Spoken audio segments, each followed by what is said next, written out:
swing it away and socks this to deep left field. That is gone! Bryson Harper. Where the pulls for the ball. It's a chest high snap. Lewis down the middle of the field. He's going to throw the goal run. Has it in the field. Intercepted! Intercepted, taking it down the far sideline. He steps out of bounds right at the line of scrimmage. And that's how you cap the game up. Jabril White called game on his third interception of the evening. Sierra Smith quickly worked around, feeding the hot hand. Jasmine got it!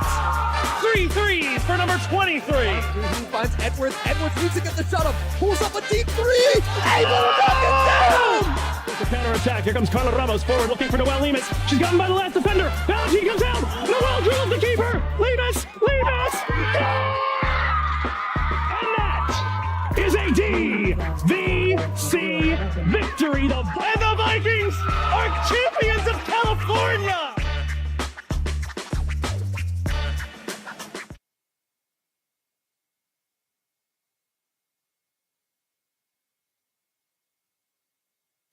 About 6 minutes until tip-off here at the DVC Palladium over on Steve Coach Emilio Court. My name's Max Caress. I'm joined alongside Ryan Shell as always, and we've got a matchup between the number 13 team in NorCal and the number 15 team in NorCal as the Sierra College Wolverines come to town. Number 22 in the state, number 13 in NorCal, led by 17th year head coach Brandy Murish. And this is a team that won the state championship a couple years back, currently 10-8, not necessarily a year that they've wanted, but they've really been finding the groove a little bit in Big 8 play, 4-2 on that year. And when you look at the offensive numbers for this team is no joke whatsoever. 6th in points per game, 10th in field goal percentage, and even the rebounding battle, I mean, they're top 10 in every single rebounding category, as well as number 1 in assists per game. So it's a lethal offense, and they're going to get a lot of shots up just because of their size and their ability to really move around the court. I mean, just listen to this number. They're 4th in rebound margin at plus 16.1. I don't understand how you have this many losses when you've got great numbers like that. And part of the reason is because their defense has been too amazing this year. 62.7 points per game given up. That's 50th, so it's about the bottom third of the 3C2A. And, I mean, they're playing okay from beyond the arc, giving up 27%. So, I mean, the error team that defends the three ball well. But, yeah, this is just a team that is really... They're a dangerous team. You cannot play around too much with them, with their size, with their composure, with the leadership that they have, and with some of the talent that were still on that that state championship team a couple years back. It's something that you got to factor in. So they are coming off a win against Santa Rosa Junior College. And SRJC really came out to a nice start. They kept Sierra College at bay, but then that pressure and pace that Sierra really embeds. They're one of those teams that are going to push. I mean, we said this last week and we got a different result, but I'm pretty confident about it this week. This is a team that it doesn't matter. If you're up 20, if they're up 20, they are going to push the pace and they're going to play that press defense.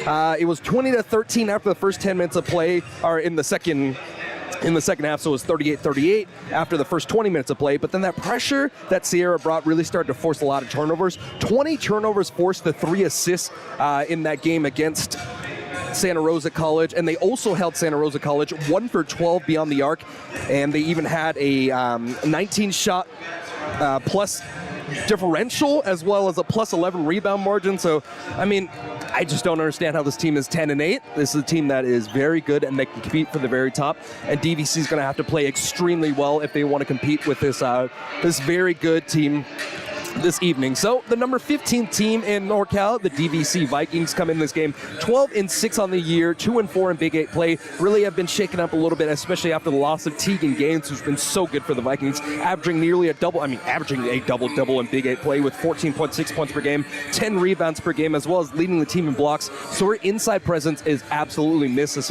especially as a secondary ball handler. Like, yes, Lexi LaPerry can do an extremely good job for the Vikings, but De La Cruz has been handling 90% of the time, and her usage rate is out of this world in this current state. Vikings are led by their third-year head coach Casey Waters, as well as the second-year assistant coach Sam Darsky. And the Vikings are coming off, I mean, just a really tough match against CRC. That was another team that had an extremely big team. I mean, 3 players above 6 feet. This team has 3 players above 5'11". So, I mean, you got a little bit of a taste of what a big team can really do. And I mean, really the main battle for DVC was the rebounding issue. offensive rebounds, it felt like every single time CRC missed a shot, DVC ended up allowing an offensive rebound, and it took 2-3 attempts before they were really able to get a clear off the board.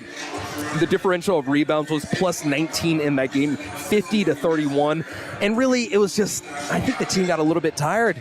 Really, you saw a lot of situations last week as well, Ryan, where the Vikings were lined up nicely in a 2-3 zone. They got set on defense, and then all of a sudden, one dribble, one cut, and then you drive by two different players.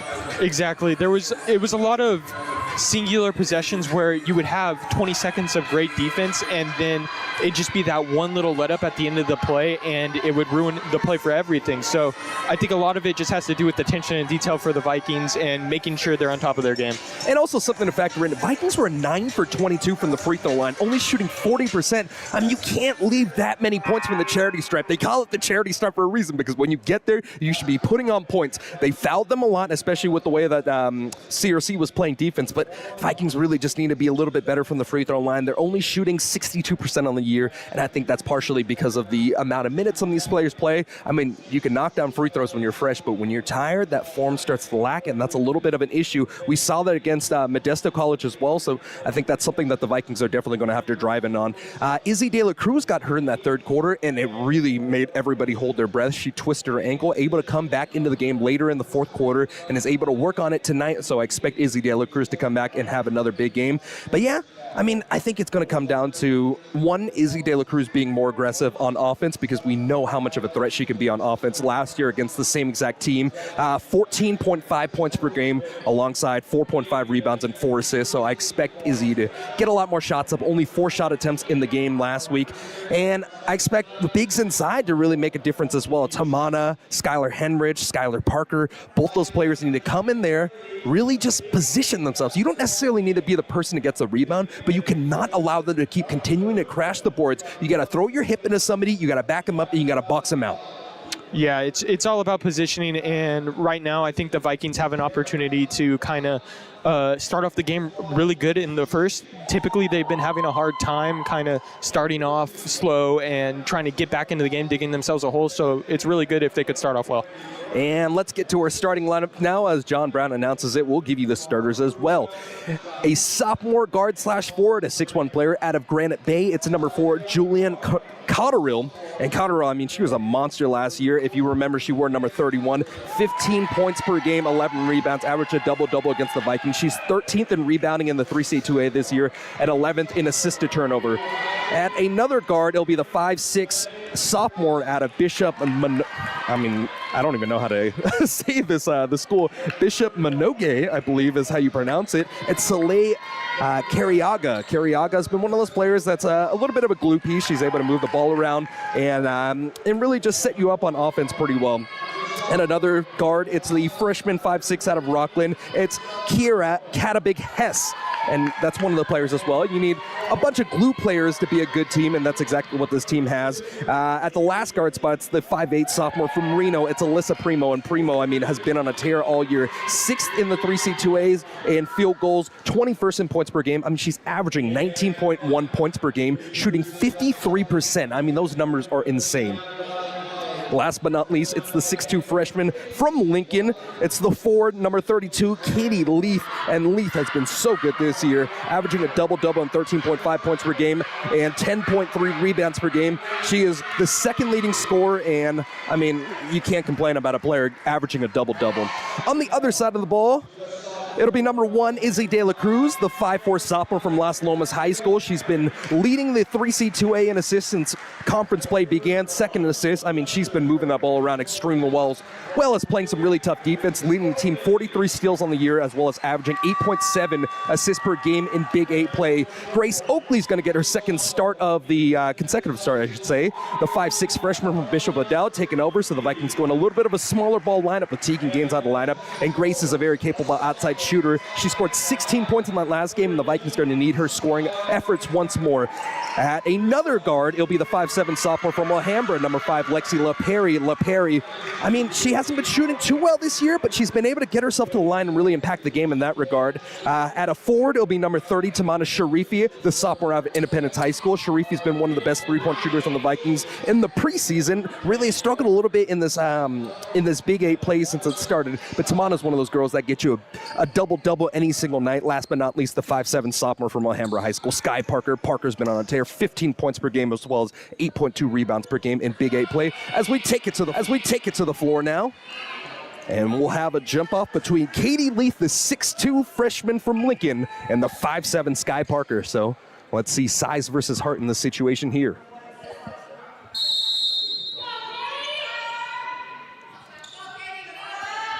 Ball's in the middle, official throws it up, tipped away, and it's brought in by Carriaga. She'll start the set here, lobbing inside over to her big, it's Leith. Leith spinning around inside the paint, the turnaround, the 12-footer, and that's an easy bucket for the Wolverines to get this one started. The size of Leith showing up in this early going. Izzy De La Cruz coming down the floor, no press off the made basket from Sierra College. Lexi LaPerry gets to the top of the key, kicks out to the corner, a deep two-point shot, foot was on the line, missed the shot, that was Grace from the corner. And Sky Parker trying to save the ball, able to do so, dribbled off the foot of a Sierra player as De La Cruz was on the spot to pick it up, and the Vikings will inbound it from the hash mark now. We already see a little bit of the Vikings game plan in shooting from the outside right there. Oakley missed the shot, but it's a good look. Feed inside, it goes to Sky Parker. Parker just a little bit unable to pick up the ball inside the post, and the ball's knocked away now. It was a punch out by Carriaga, I believe. Lexi LaPerry able to retrieve it. Lexi LaPerry down the left side of the lane, gets her first shot up, and Lexi breaks the scoring for the Vikings open, 2-2 at the 9-11 mark. Sierra College, black tops, black bottoms with the maroon numerals and the maroon trim, and they feed inside, caught somebody sleeping, and that's the first basket for Alyssa Primo, averaging 19.2 points per game. Vikings working red to left, opposite of your view on the other side of the court. Vikings wearing the gray tops, gray bottoms with the green trim and the green numerals. Grace Oakley with the ball for the Vikes. Rotates around, De La Cruz over to Sharifi, a deep three. Sharifi wide right. Brought in by Katabig Hess. Perimeter rotation. Big to big, Cotterill inside, offensive rebound by Leith, and Leith with the putback. Vikings running all the way down the floor, got deep inside positioning, but missed the basket with Sky Parker. Back the other way, Cotterill. Katabig Hess to the corner, three-point shot off the mark. Offensive rebound once more, and a block by Sky Parker. That was Carriaga that fired away the three-point shot, and the ball was knocked out of bounds. I believe it was last touched off the Vikes. No, it's a foul instead. Push will go against Sky Parker, and that'll be her first, and the first foul here. Sharifi to the bench, bringing in a little more size in Skylar Hendricks. That's 5'10", the freshman from Clayton Valley Charter. Inbounds pass from the baseline. Leith gets it, lowers the shoulder, and a charge drawn by De La Cruz. First team foul on Sierra College as they lead 6-2, and the first one called against Leith. Really good positioning there from De La Cruz, was able to get square, and the offensive player extended their arm. Handoff, kicks out to the corner. De La Cruz passes to Grace Oakley, curls out, offensive rebound. It goes over to Henrich, and Henrich, flat-footed shot, flips it in, 6-4. Primo from the right wing, scans the floor. Inside over to the block, it's Leith once more. Coming on the help side defense was Skylar Hendricks, got the block, but too much body contact, and that'll send Katie Leith to the free throw line. And this is something that you don't necessarily see from bigs, especially in the 3C2A. She's 6'2", but shooting 80% from the free throw line, so somebody that you can't afford to foul inside, really. Yeah, it really puts a lot of pressure on the defense. You want to contest her shot, especially when she's that close, because you know that she can shoot so well in the paint. But then you have to give and take with the free throw advantage that she has. Exactly. You got to say you can make her earn it from the line, but historically speaking, she definitely earns it. 2 for 2 from the free throw line. She's the leading scorer of the game now with 6, and it's 8-4. De La Cruz has, surprisingly, no pressure brought on by Sierra. expected them completely to put on that full court pressure as they've done in the past, but no go in this opportunity here. And another missed shot from the block. Good looking attempts from Sky Parker, but couldn't get one to drop yet. Von Seipler comes in the game for the first time, drops it off over to the block, elevating and able to knock it in. It's Alyssa Primo off the assist from Von Seipler. 10-4. De La Cruz driving kick. Oakley from the left wing this time. Oakley 0 for 3 from beyond the arc. I guess 0 for 2 because the first one was a toe on the line. And a foul on the Vikings here, trying to get the rebound, and this will be the second on Skylar Henrich, so maybe Sharifi will come back in after a few minutes from Henrich here, picking up 2 early fouls 3 minutes into the game.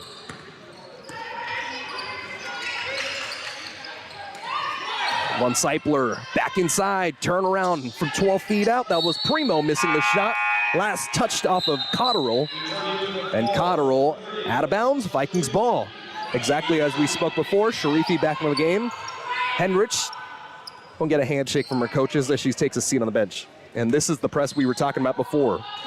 Sierra putting on the full pressure, inbounding over to De La Cruz. Vikings able to break it pretty easily. It's one-on-one now. Sharifi spinning her way inside, kicks back outside. Extra rotation, the pass to the right wing. No go for the 3 ball. De La Cruz off the mark. 10-4, still a score at the 6:35 mark. Extra pass over to Primo. Kicks out to the corner now. And it's Von Seipler, no go on the 3. Rebound brought in by Parker.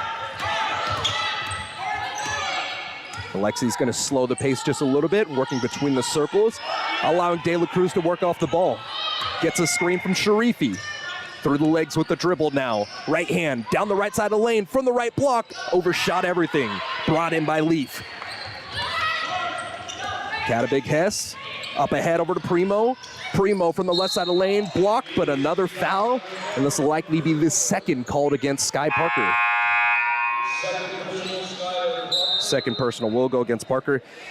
And when we've seen Sky successful this year, it's been in opportunities where she doesn't get into this foul trouble early. It just limits her game way too much when she gets 2 early fouls in the first 4 minutes or so, especially putting a good shooter like Primo from the free throw line as well. Yeah, Parker's really great when she's aggressive, and when you get that many fouls early, it really hinders that ability to show that aggressiveness and just try to muck up the game a little bit. Yeah, muck up the game is exactly what the Vikings need to do, especially with the depth that Sierra has. First free throw in, second one out. Splitting the pair, and Parker with another board. No press this time around. De La Cruz, left-handed dribble, she calls with the right hand. The crossover, De La Cruz nearly loses it. Behind the back with the pass. Got a little too fancy as he tried to feed Grace Oakley in the corner. 11-4, still the score here at the 5:42 mark. Vikings offense has had opportunities, just hasn't been able to knock down those shots. Vikings in a woman-to-woman defense right now. Von Seipler turns the ball over. Feet ahead, De La Cruz, the quickest woman down the floor. Left hand off the glass, and the first points for De La Cruz come at the 5:30 mark. Great outlet pass there from Oakley after getting the steal. 11-6 here. Trying to go back inside with the big. It's Bumgardner checking into the game. Right hand. The assist over to Cotterill. Cotterill's first points here. Get your reset on the floor in just a moment as LaPerry working the ball now. Primary ball handler throughout the first early minutes. Sharifi, top of the key, front of the iron miss. Corralled by Primo. So it is Primo as well as Bumgardner in the corner stepping out of bounds. And that was Carriaga missing just the Vikings court, catching another victim here. So let's get you the lineup on the floor. It's Celeste Williams checking in for the first time alongside Alyssa Primo. She's joined with Michaela Bumgardner as well as Carriaga, and the last one on the floor, Cotterill. Putting on the press is Sierra College. Vikings able to break it. And it's a 7-point game here with 4:35 remaining. LaPerry, step back 15-footer. A little short there, last touched off of Sierra College. Good opportunity underneath the basket. Fighting for position was Parker, earns another possession. I really like seeing LaPerry starting to just get a little confidence and start taking these early shots. De La Cruz from the baseline. Eyes down the floor, over to the corner. Sharifi doesn't take the 3. Now Sharifi trying to back her way inside. Right-handed dribble, big jump, hook shot, left it short. Cotterill brings it in. Push ahead goes to Primo. Primo, cross-court pass, knocked out of bounds. Lexi LaPerry got into the passing lane. And with 23 seconds remaining, it'll be a sideline inbounds, or a baseline inbounds, rather, for Sierra College. Good transition defense there from the Vikings off the missed shot. They were able to get back and tip the ball out of bounds. So the woman to inbound it will be Cotterill, standing 6 feet tall. Pushes over to the corner. It's Bumgardner. Now back inside to Cotterill, had her pocket picked. Grace Oakley with the steal and a foul about 85 feet away. No, it's a travel. Vikings had an opportunity as LaPerry was all the way down the floor all by herself, but the Vikings turned the ball over here at the 4:08-minute mark. So a sideline inbounds now, and it's Cotterill throwing ahead over to Carriaga. Carriaga stops her dribble, back-to-back travels, and the Vikings will get the ball back.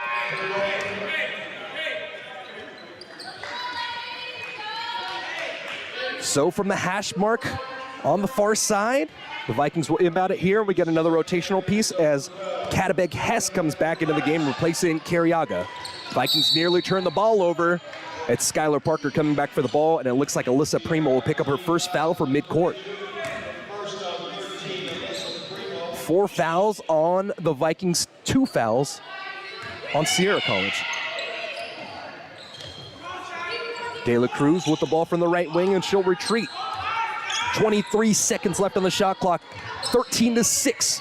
De La Cruz has some space in front of her, doesn't step into a three. Instead, it's Oakley straight away, and Oakley wide left.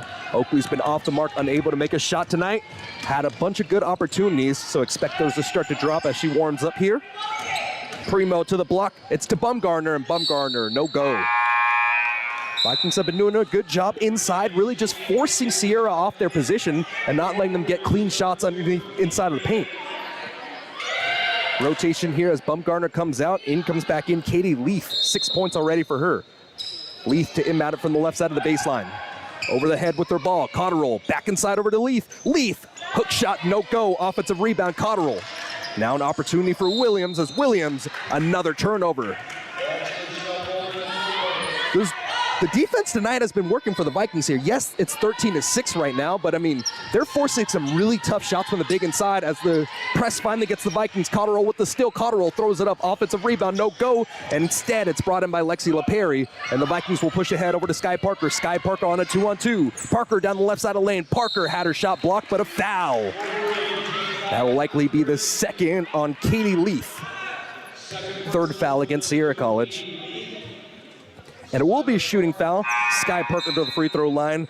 Only a 53% free throw shooter, however. Substitution now as Leaf comes out, being replaced by Michaela Bumgardner. And the 5 on the floor for the Vikes will be Henrich, who just checked in, replacing Grace Oakley. First free throw rattles out. Sky Parker unable to connect on the first. But as I was saying before, it's Oakley with Parker, Tamana Sharifi with Izzy De La Cruz, and Lexi LaPerry. Tippy toes on the second attempt, and the first points for Skylar Parker come from the free throw line. 13-7 now at the 3:10 mark. Alyssa Primo swings around over to Williams. Now to the left wing, it's Cotterill.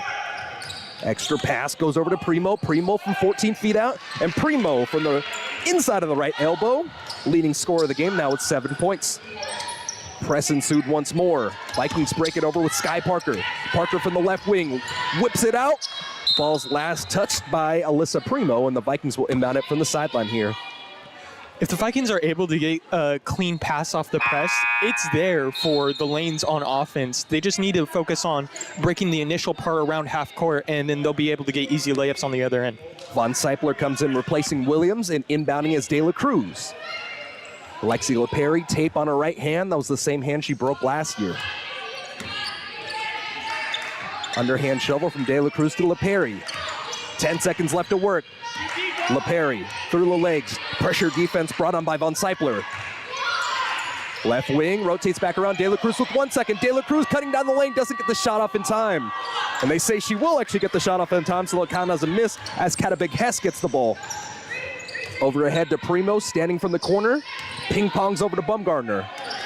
That's De La Cruz with the steal. Feeds ahead to LaPerry. LaPerry from the paint, and LaPerry 4 points now. Good steal pushing ahead. De La Cruz, a nice play. 15-9, under 2 minutes to play here. And it's Alyssa Primo, fouled before the shot. But that will be the 5th foul on the Vikings, so it will send Alyssa Primo to the free throw line.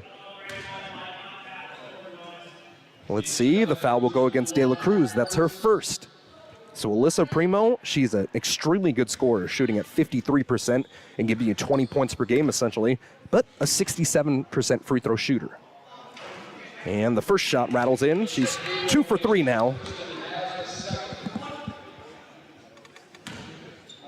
LaPerry talking to the officials, just trying to get things squared up and understand where this game's being called today. Second free throw curls out, splits the pair once more. And De La Cruz taking a deep breath, shakes her right hand in the air, holding up one finger. And that'll be the play. LaPerry from the left wing. Screen by Sharifi. And a moving screen, I believe, will be called against Tamana. Foul called against Tamana Sharifi. That's her first. Because it was an offensive foul on the Vikings, though, it will not be free throws.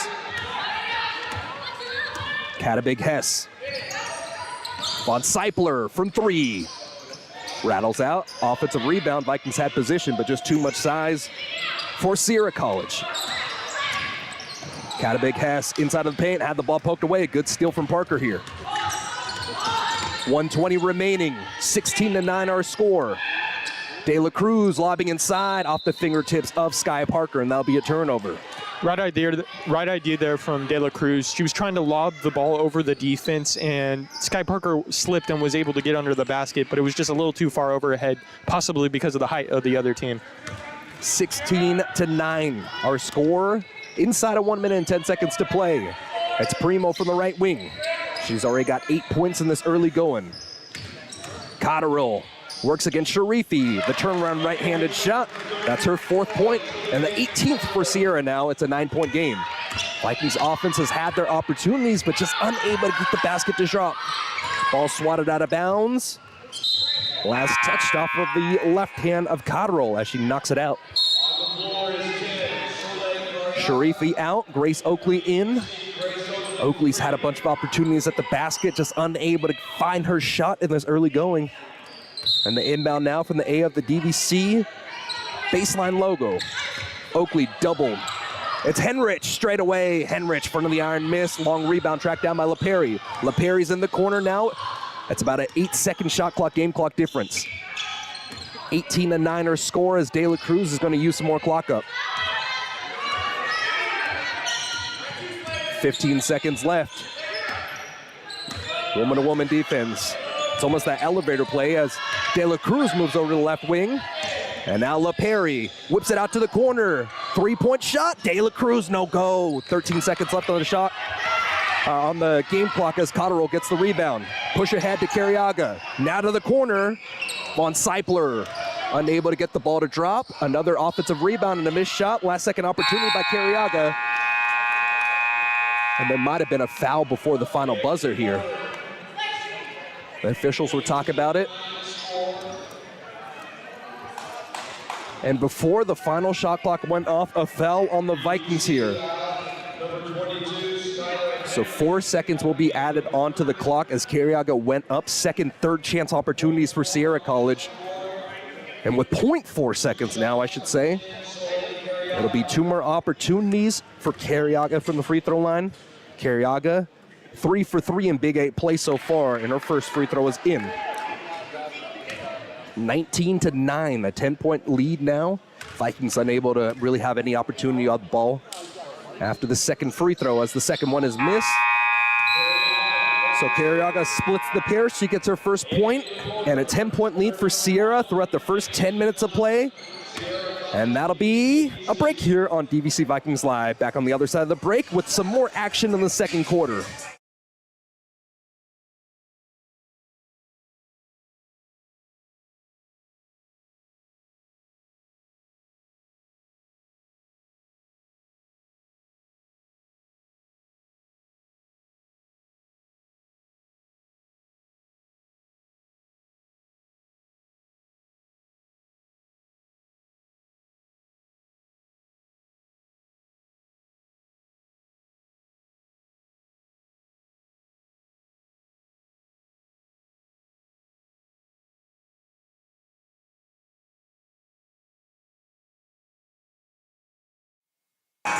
And remember, the DVC annual poker tournament is coming up. It's the 10th annual one. We have a ton of fun here. $40 to attend, all you can eat and drink.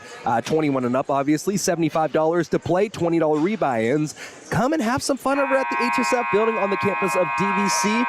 Happy hour 5:30 to 6, and the tournament taking place 6 to 10 p.m. And just remember, if you like our production here and you like our broadcast, feel free to drop a subscribe and a like here. It helps us out a ton. We gave you this broadcast for free, so it'll help a lot if you hit that subscribe button, and we'd appreciate it very so much. Vikings with a 10-point deficit here.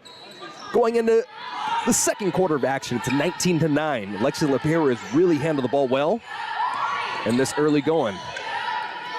Oakley, an opportunity from the corner, doesn't take it. Instead, a left wing chance now, steps in, a deep two-point shot, or pardon me, a mid-range deep two-point shot for LaPierre there. She's off the mark. Alyssa Primo has the ball, has it knocked away. Vikings have had a couple different steals tonight. It's been offensive rebounds for Sierra College and steals on the other side for the Vikes. Left all alone from the right wing, De La Cruz knocks down the 3-ball. 5 points for Izzy De La Cruz, and she's definitely been more aggressive with her shot in this early going. It's 9-12. Von Seipler off the fingertips, and Primo. I mean, it's one of those things where it's like in football when you try to run before you catch the ball. She had an opportunity and saw the lane down the floor, but just couldn't get the handle on the ball beforehand. The turnover by Primo. Yeah, sometimes your eyes get a little bit too big. You see everything in front of you, and you know you can do it, but the opportunity doesn't present itself when you can't catch the ball.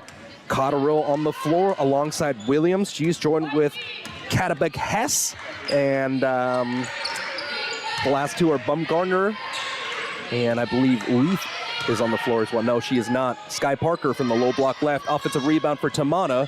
Vikings rotate to the left wing. It's LaPierre. We'll get you that lineup in just a moment. Out to the corner. Oakley pushes inside. LaPierre now turns around. Vikings having a ton of opportunities at the basket, but haven't liked the look yet. A kick ball. They're not going to call it now. And going inside of the paint. Out to the wing. Williams, extra pass, good ball movement. Katabik Hess unable to capitalize on the three-point ball. Cotterill with the offensive rebound, however. It was Alyssa Primo. That was the last one on the floor for Sierra College just a moment ago. Bumgarner trying to work inside. Vikings have been playing good offense when they try to feed the bigs inside. So a bunch of size difference there. But the size has really been in terms of rebounding for Sierra College. Missed three-point shot, offensive rebound by the Vikes, and Sky Parker just cold from the floor in this early going.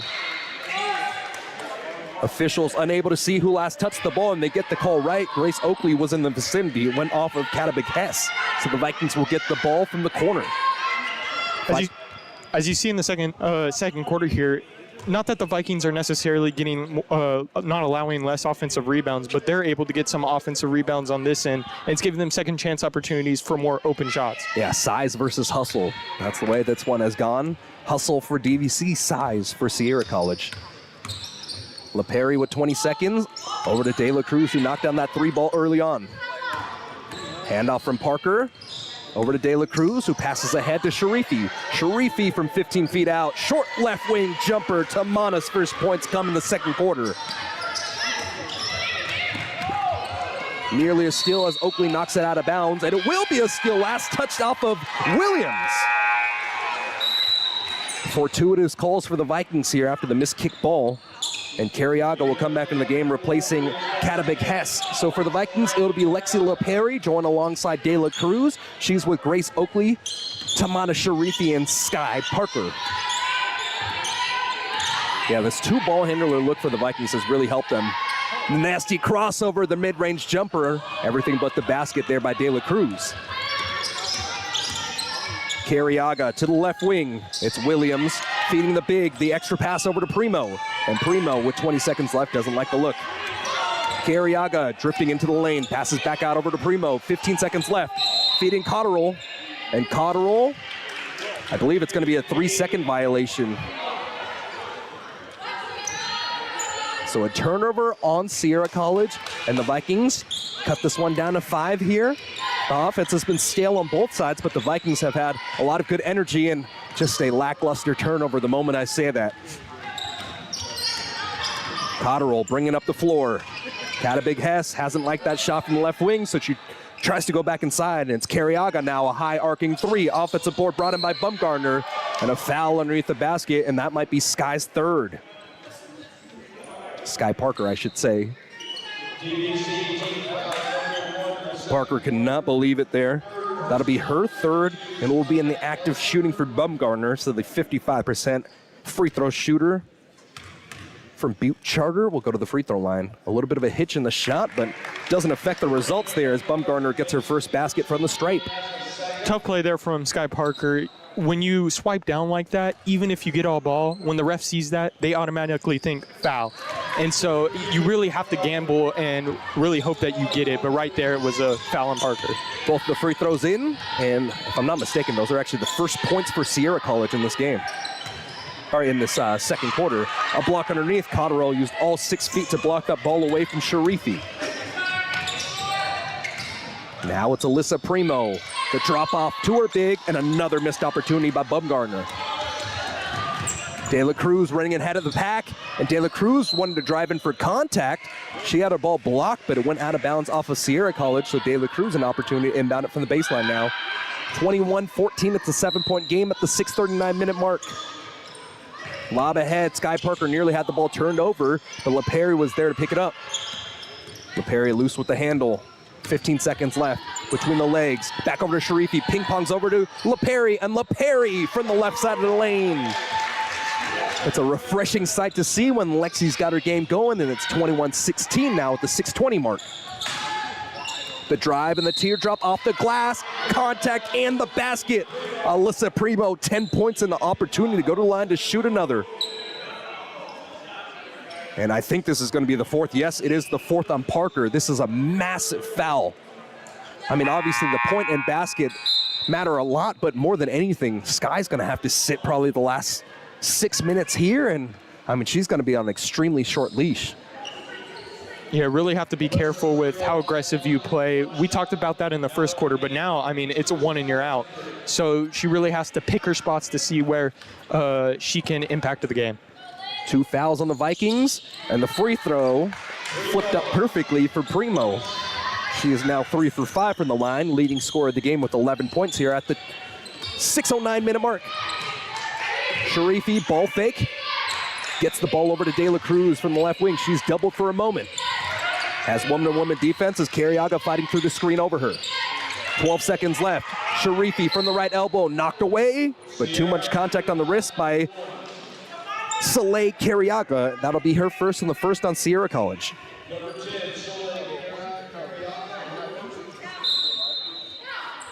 De La Cruz from the right side of the baseline, looking through the mask, over to Sky Henrich, who checked in, replacing Sky Parker, and Henrich entry pass to Alexi LaPerry knocked away. Carriaga to Primo. Primo off the ricochet, able to get it to Bumgarner, and Bumgarner gets her first field goal here, and it's back to a 10-point lead for Sierra College.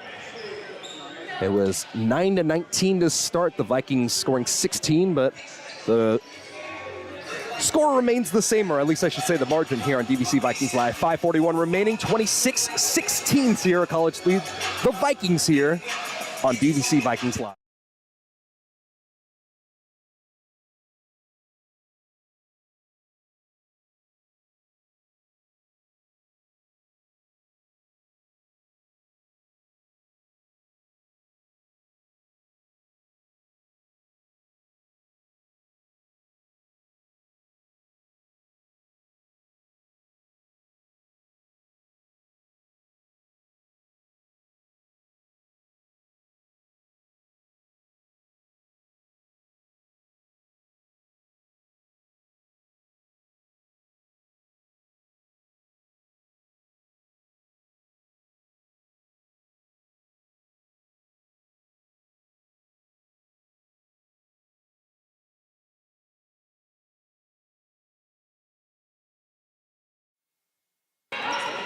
So despite all the work that DVC did early on, it's still a 10-point advantage for Sierra College, 26-16.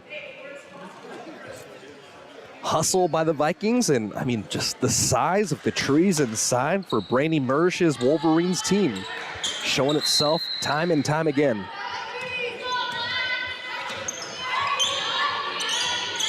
De La Cruz coming right to left across the court, barking out the play. Grace Oakley from the hash. Bounce pass to Sharifi. Sharifi kicks it back out over to Grace Oakley. And now Sharifi will handle. Drives down the left side of the baseline. Tries to use the glass. Too much English on the play as it breaks out. Cotterill with the rebound. Lexi LaPerry with the steal. Terrific job reaching inside and picking the ball away. Wolverines get back on defense. They pester LaPerry. LaPerry does well to get the ball over to De La Cruz with 22 seconds left on the shot clock. It's that elevator play once more. De La Cruz, an opportunity out to the corner. LaPerry for three. LaPerry, nothing but net. Lexi LaPerry, the leading scorer for the Vikings, now with 9 points. LaPerry did a really good job sliding down the corner, getting into the eye range of De La Cruz, and De La Cruz was able to find her for the assist. And a running hook inside for Primo, a beautiful looking shot. She got the switch with Grace Oakley on her, and Oakley wasn't able to hold her ground over the bigger player. De La Cruz lowers the shoulder, and the contact, I believe it's a reach-in on Sierra College. This will likely be the second against Carriaga. And it is. 3-woman check back in. We'll get you the lineup for Sierra. So it's going to be Von Seipler coming back into the game. She's joined by Katabuk Hess. And can't quite get you these numbers as the players are rotating around. 19-foot jumper. Sharifi trying to follow up on her own rebound and will be fouled in the process of getting the offensive rebound. This one will go against Cotterill. That's her first, the third against Sierra College, but let's try that one again. It's Cotterill joined alongside Katabuk Hess. She is with Von Seipler, Alyssa Primo, and the last woman is Michaela Bumgarner, the big. And the running floater as Tamana's shot goes in. Back to the 7-point deficit here, 28-21, 4 points for Sharifi. Von Seipler, a deep 3-point shot. Missed the first 4 attempts, but her first triple comes at the 4-minute mark. Sharifi jumping up and down, cross-court pass over to LaPerry. Underhand shovel, it's De La Cruz working the baseline now. She spun back around, throws across the lane, ball's knocked away. And just getting a little too handsy here in the second quarter of Sierra College as they're called for another foul. This is going to be the 4th and the 2nd against Cotterill. Grace Oakley having a run over to her coach now. She gets replaced by Tanaya Lindsay, getting her first playing time of the night. Checking in at the 3:51 mark. And Tamana, after the inbounds, will work with 17 seconds. Right-handed dribble, works inside, gets her defender to drop, but leaves it short. Katabuk Hess able to come away with it. Bumgarner to the right wing. Hit off the right side of the glass. Last touched off of Sierra College. And Alyssa Primo for the Wolverines cannot believe that. But the Vikings still at this 10-point deficit. It feels like this has been such a better quarter here, but the Vikings just can't get out this range in this current moment. Cut it down to 5, and then Sierra hits a few shots, bring it back out there to the 10. And Sierra College takes the timeout, and we'll take it with them here. 31-21 our score here on DVC Vikings Live.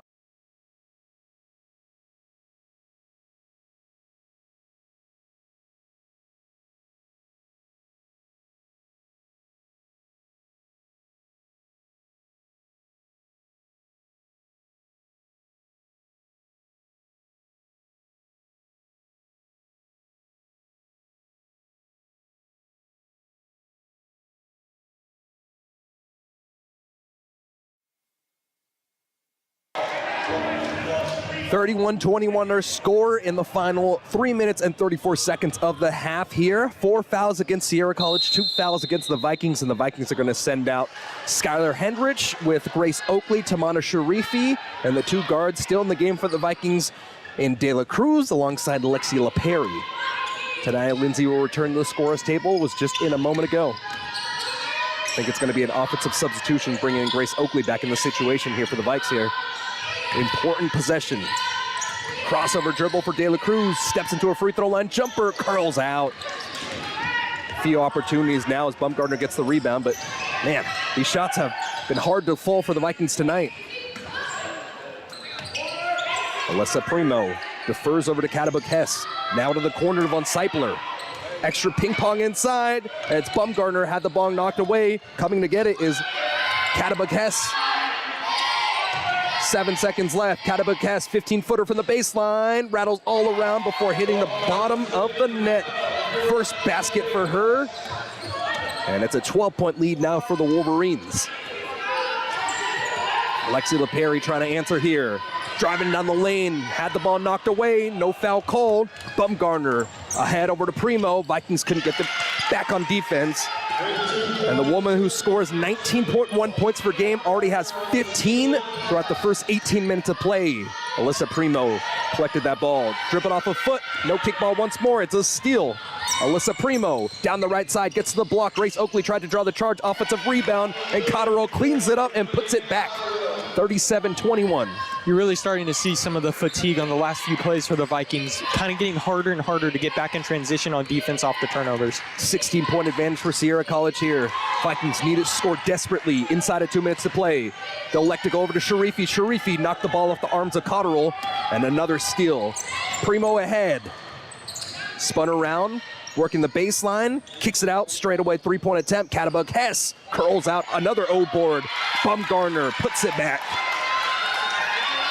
Too many times in the last 5 minutes of play have we said, gets it and puts it back. I mean, just offensive rebounds and putbacks. That has been the game in this early going. Misses the shot. Offensive rebound for the Vikings, but Henrich wasn't able to get the flat-footed shot to drop after the missed shot from De La Cruz. Alyssa Primo, big bounce over to Cotterill. Cotterill on the turnaround. Ball's knocked out of bounds. Last touch by De La Cruz.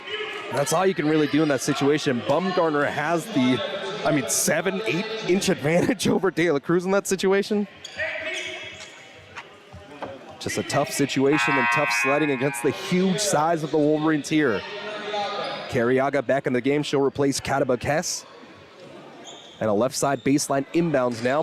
Right side baseline inbounds. Full of one Seipler. 39-21. A barrage of scoring by Sierra College in the last 3 minutes of play. Inbounds pass goes over to Alyssa Primo. To Nia Lindsay, able to rotate on defense. Bumgarner over to Cotterill. And Cotterill got her shot messed up. And I believe it's going to be the third foul against Carriaga, and that'll be the fifth against Sierra College. Offensive foul, so there will not be, all right. Yeah, they're actually going to count this as a free throw here. I thought it was going to be an offensive foul, but instead it was a foul after the missed shot. So that's the third against Carriaga, and this is when the Vikings start to find a little more success, when LePerry starts to get her trip to the free throw line. First free throw rattles in. Lexi LePerry, the first Vikings player in double digits, now with 10. 39-22. Second attempt, LePerry, nothing but net. 11 points now for Lexi. 39-23, 16-point advantage for Sierra College, under 1 minute to play. Von Seipler doesn't want to take the three. Instead, she'll rotate back around to Primo, and Primo gets to respond on the right block. 17 points already for the sophomore guard out of Reno, Nevada. De La Cruz steps into a deep three off the backboard. Offensive rebound, unable to be brought in by LePerry as it hit off her dome. Williams works inside, the foul, and one. First basket for Williams, and De La Cruz will pick up her second in the process, an and-one opportunity. We haven't really seen the same amount of pressure that we expected pregame from Sierra, but what we have seen is still their pace of play up and down every single time on the court. It's a fast break, and the Vikings have done a really poor job today of getting back in transition defense and contesting these layup opportunities. The free throw is in, and the once 10-point advantage here in the second quarter has turned into a 21-point advantage for Sierra College. And this is what we talked about, rebound margin and just the sheer number of shots they get off of it. Seemed like the Vikings played oh so well until the final 4 minutes. It's just been the Wolverines clawing their way and building onto their lead. Izzy De La Cruz 4-second shot clock, game clock difference. Lexi the Perry has the ball, driving down the left side of lane. The floater, too strong. 10 seconds left. An opportunity to get a shot off for Primo now. Primo down the right side, kicks it out to the right wing. A missed shot by Von Seipler.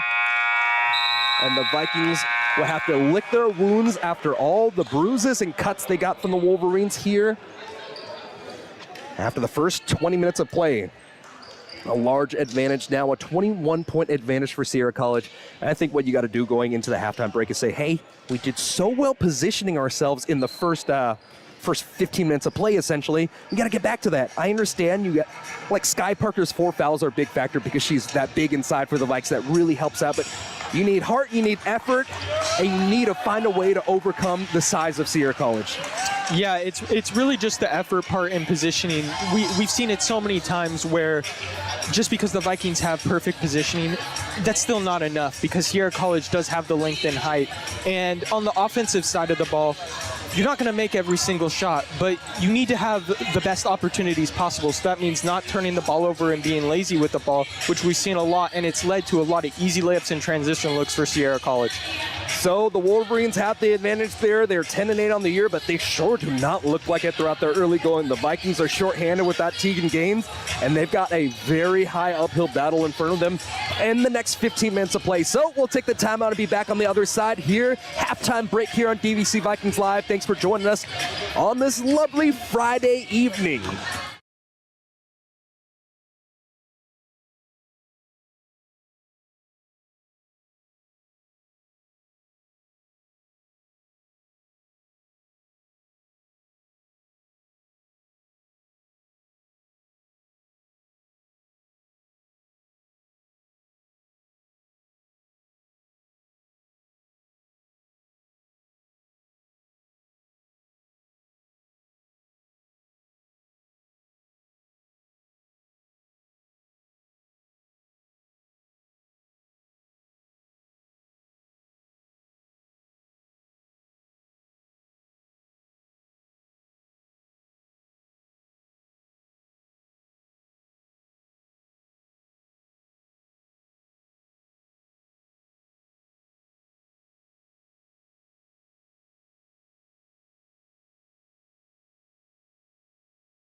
Remember, folks, the 10th annual DVC Vikings Poker Tournament is coming up. $40 to attend. That's all you can eat and drink. $75 to play. $20 buy-ins February 3rd. It's going to be taking place 5:30 to 6 p.m. is the happy hour, and then 6 to 10 is the main event, the main attraction there.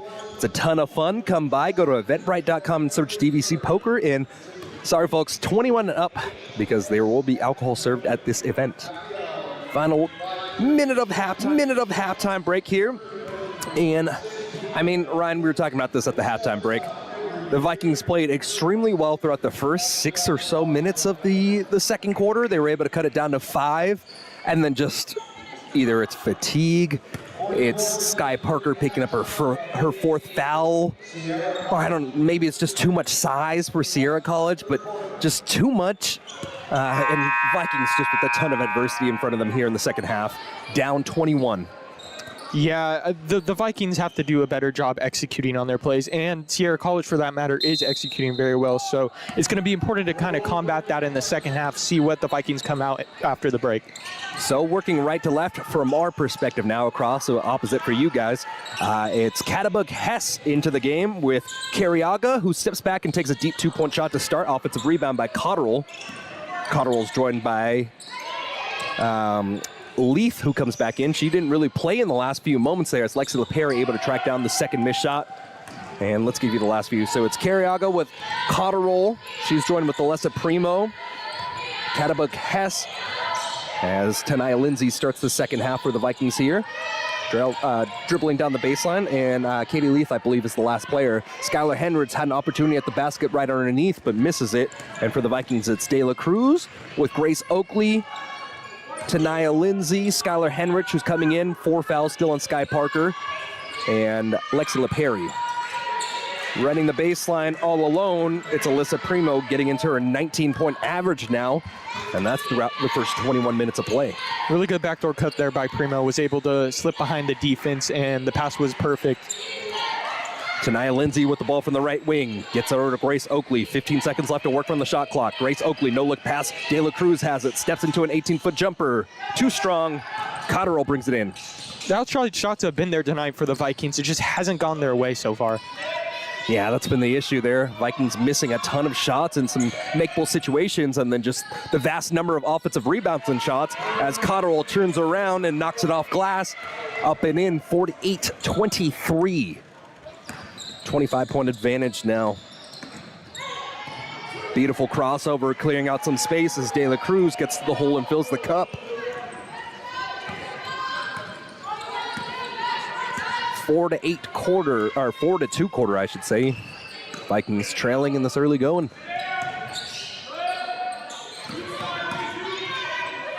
Katie Leaf over to the corner, Catabug Hess, and Hess has it all alone from the left corner. Catabug Hess unable to get to go, and it doesn't matter if it's size or not. Carriaga, I mean, only standing 5'6", able to get the O board. Returning it over to Leaf, and Leaf now with 8 points now, and it's a 25-point advantage for Sierra.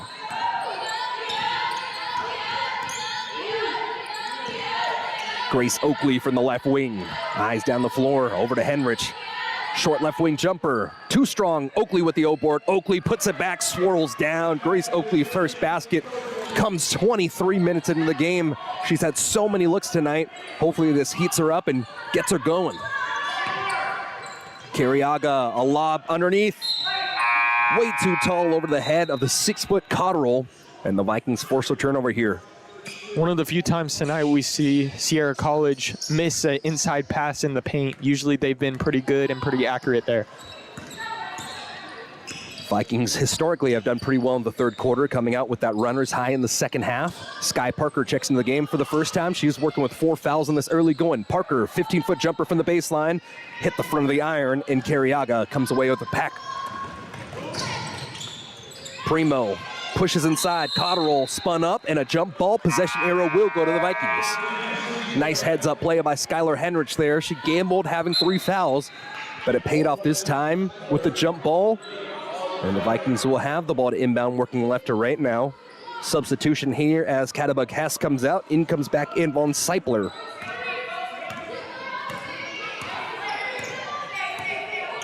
Lexi LaPerry been handling the point guard duties tonight, typically a shooting guard for the Vikes. Whipping it ahead, doesn't take the three, instead steps over the left wing, returns it back. Top of the key, no go for Henrich. A couple opportunities to take a deep ball for De La Cruz, but end up deferring it. And Alyssa Primo runs right into Sky Parker. Set her feet, got her hands up, and gets the block. Oakley left alone from the right wing. Oakley a little hesitant to take that shot there. Left side of the lane, Henrich blocked out of bounds. Katie Leith picks up her, I believe that's her 49th block of the year. 23-point advantage here for the Wolverines. Vikings need some three balls to drop. You need to cut into the lead as quickly as possible, as the first 4 minutes of the quarter already have gone by. And I think on an offensive foul on a illegal screen, it'll be the 5th against Parker, and that's exactly right. Sky Parker only 1 point fouls out of this game. That is a backbreaker for the Vikings here. I mean, talking to the coaching staff at the halftime break, as I was checking my book with the official book, Casey Waters was venting to me talking about, man, these officials, I mean, they're admitting that they're not having the best game, as the miss 18-foot jumper from the baseline by Leith, offensive rebound once more. I'll continue the story in just a moment as Carriaga drives down the left side, fouled on the reach-in. Grace Oakley picks up her first, and that's the second on the Vikings here. But yeah, getting back to it, I mean, the officials just, apparently they haven't really been on the same page themselves, and they've admitted that this game hasn't necessarily been their best game. And yeah, Casey Waters just venting to me about just the frustration that she's been feeling here. And I'd be frustrated as well, as Primo drives down the right side of the lane and misses the shot, but a trip to the line. This will be the 3rd called against De La Cruz. 2 free throw shots for Primo now, as she looks to answer her last 22-point performance. And she's got an opportunity to get 21. And now only an opportunity to get 20 now, as she split every single pair of free throws tonight. One thing to keep in mind as the fouls kind of go up on the scoreboard here for the Vikings, they only have one more playable player on the bench. So just keep in mind, we may be seeing by the end of this game, if someone else falls out, no more subs. 2 missed free throws for Primo now, as she's stuck at 19, but it looks like a foul underneath the basket on the rebound. And that'll be against Sierra College.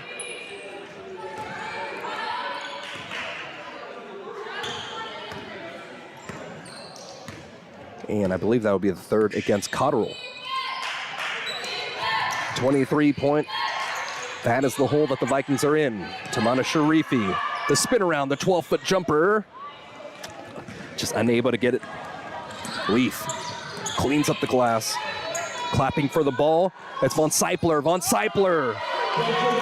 Both of her shots have come from deep, and she knocks down the 2 triples. Timeout taken by the Vikings here. First 5 minutes of play, and it's been all Sierra. And it just has not been the night for the short-handed Vikings here on DVC Vikings Live. 53-27 back on the other side of the break on DVC Vikings Live.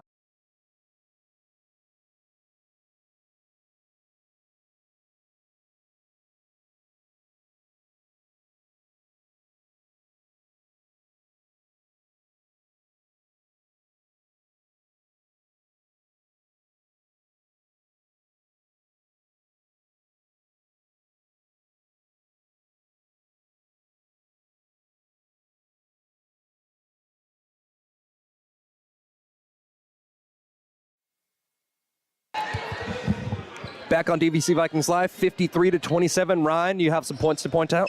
Yeah, it's really hard. The Vikings are in a really hard position right now.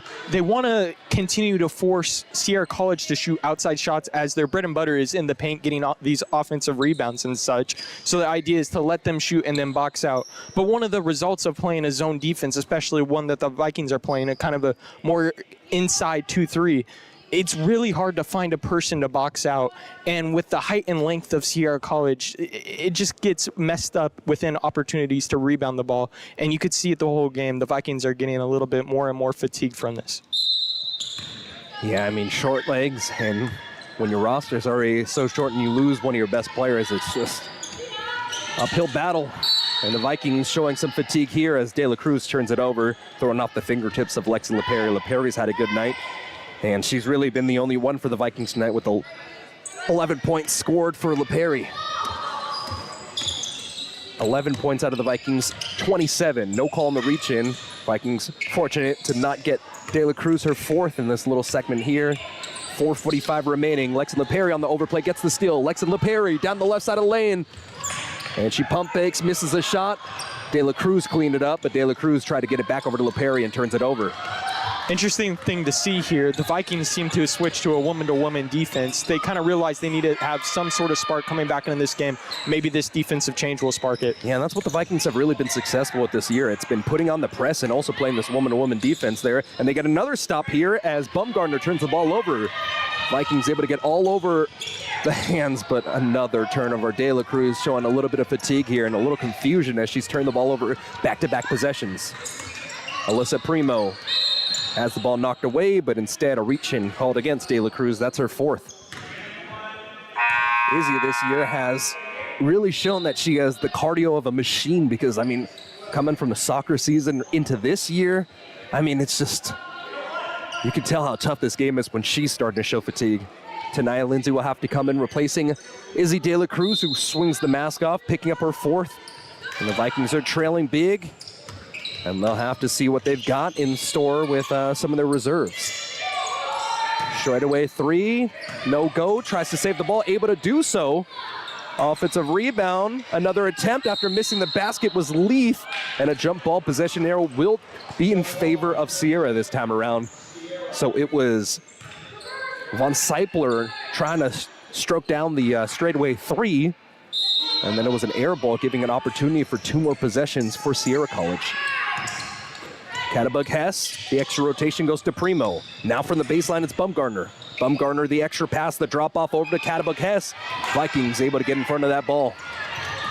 Grace Oakley nearly turns the ball over, and I believe it'll be off of a Sierra player. Vikings very fortunate in that situation. You can just see the collective body language. Shoulders are starting to drop, and you can really feel just the pressure and just a tough game. Jumps towards the ball, leaving Grace Oakley open. Oakley still over from beyond the arc as Primo tried to get the steal. Vikings unable to capitalize on the mistake. Whipped over to Bumgarner. Drops off to the baseline. The reverse, high off the glass. And man, Alyssa Primo is a dog. A scorer indeed, 21 points throughout the first 27 minutes of play. High off the glass on the other side. And a nice little shifty move by Tanaya Lindsay. 55-29. Vikings late getting back on defense. Fortunate enough, Van Seipler turned around and threw it short. Grace Oakley ran away from the pack, but the Vikings weren't able to push it ahead to her. Now a half-court offense. Lexi LaPerry loses her dribble as she dribbles off her foot. Grace Oakley jab steps. Over to Sharifi. Left wing, Sharifi doesn't want to take the three. Lowers the shoulder, turns around, trying to follow up on her own miss. She wanted to foul in that situation. Didn't get it, though. Out to the corner, Van Seipler. No go. And you can really see the fatigue on the face of Sharifi there as she puffs as she cleans up the glass. Oakley, soft touch off the glass. Grace Oakley, 4 points. 24-point advantage for Sierra College as the Vikings kind of come back in and just doing as much as possible in this situation here. 3 players at the scorer's table as De La Cruz comes to the scorer's table as well for the Vikings. So 3 players trying to check in just a moment for Sierra College. And Oakley going inside, underhand shovel, too strong. That's Cattabug Hess. Over to Primo. Primo inside of the paint, knocked away, got into the hands of Bumgarner still. Bumgarner misses the shot, and LaPerry tied up. Possession arrow favors the Vikings this time around. Grace Oakley coming out, in comes De La Cruz, and we'll get you a reset on the floor in just a moment. So for the Vikings, it's Tanaya Lindsay with Lexi LaPerry, Skylar Henrich, Tamana Sharifi, and Isabella De La Cruz. And a timeout before the action here, so a final timeout likely in this third quarter. as it's 55-31 with 1:30 remaining here on DVC Vikings Live.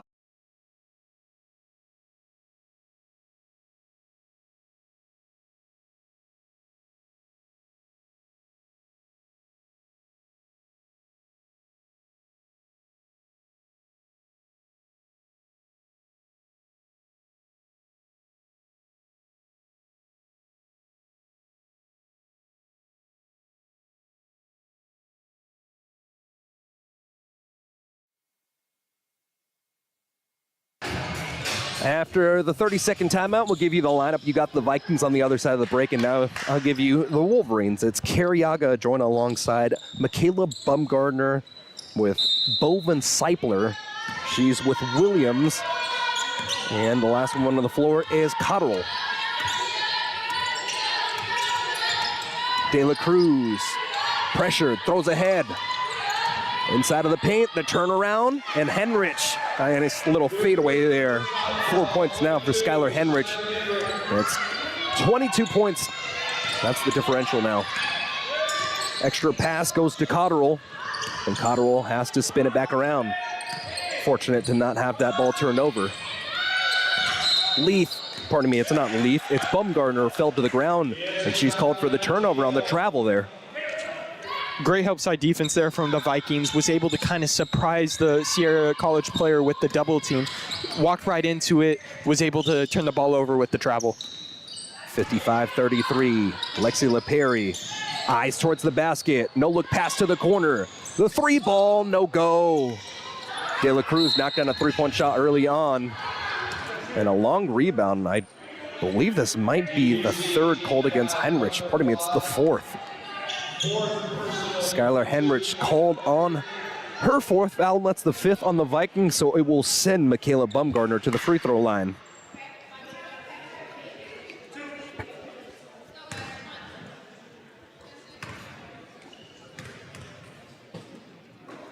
First free throw elevates. And the 55% free throw shooter able to go 3 for 3. Second attempt now. Same form, same result.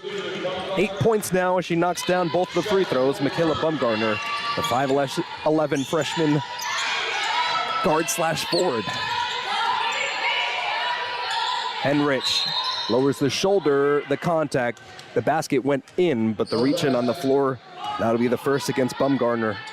And only it's the second foul against Sierra College here in the third quarter. 5 on the Vikings, 2 on Sierra College. Inbounds pass goes over to Sharifi from the right side of the block. Sharifi, 15 seconds left on the shot clock. Tanaya Lindsay calling for the ball. No push off there. It looked like Tanaya got wrapped up with Von Seipler, and the Vikings will turn the ball over here.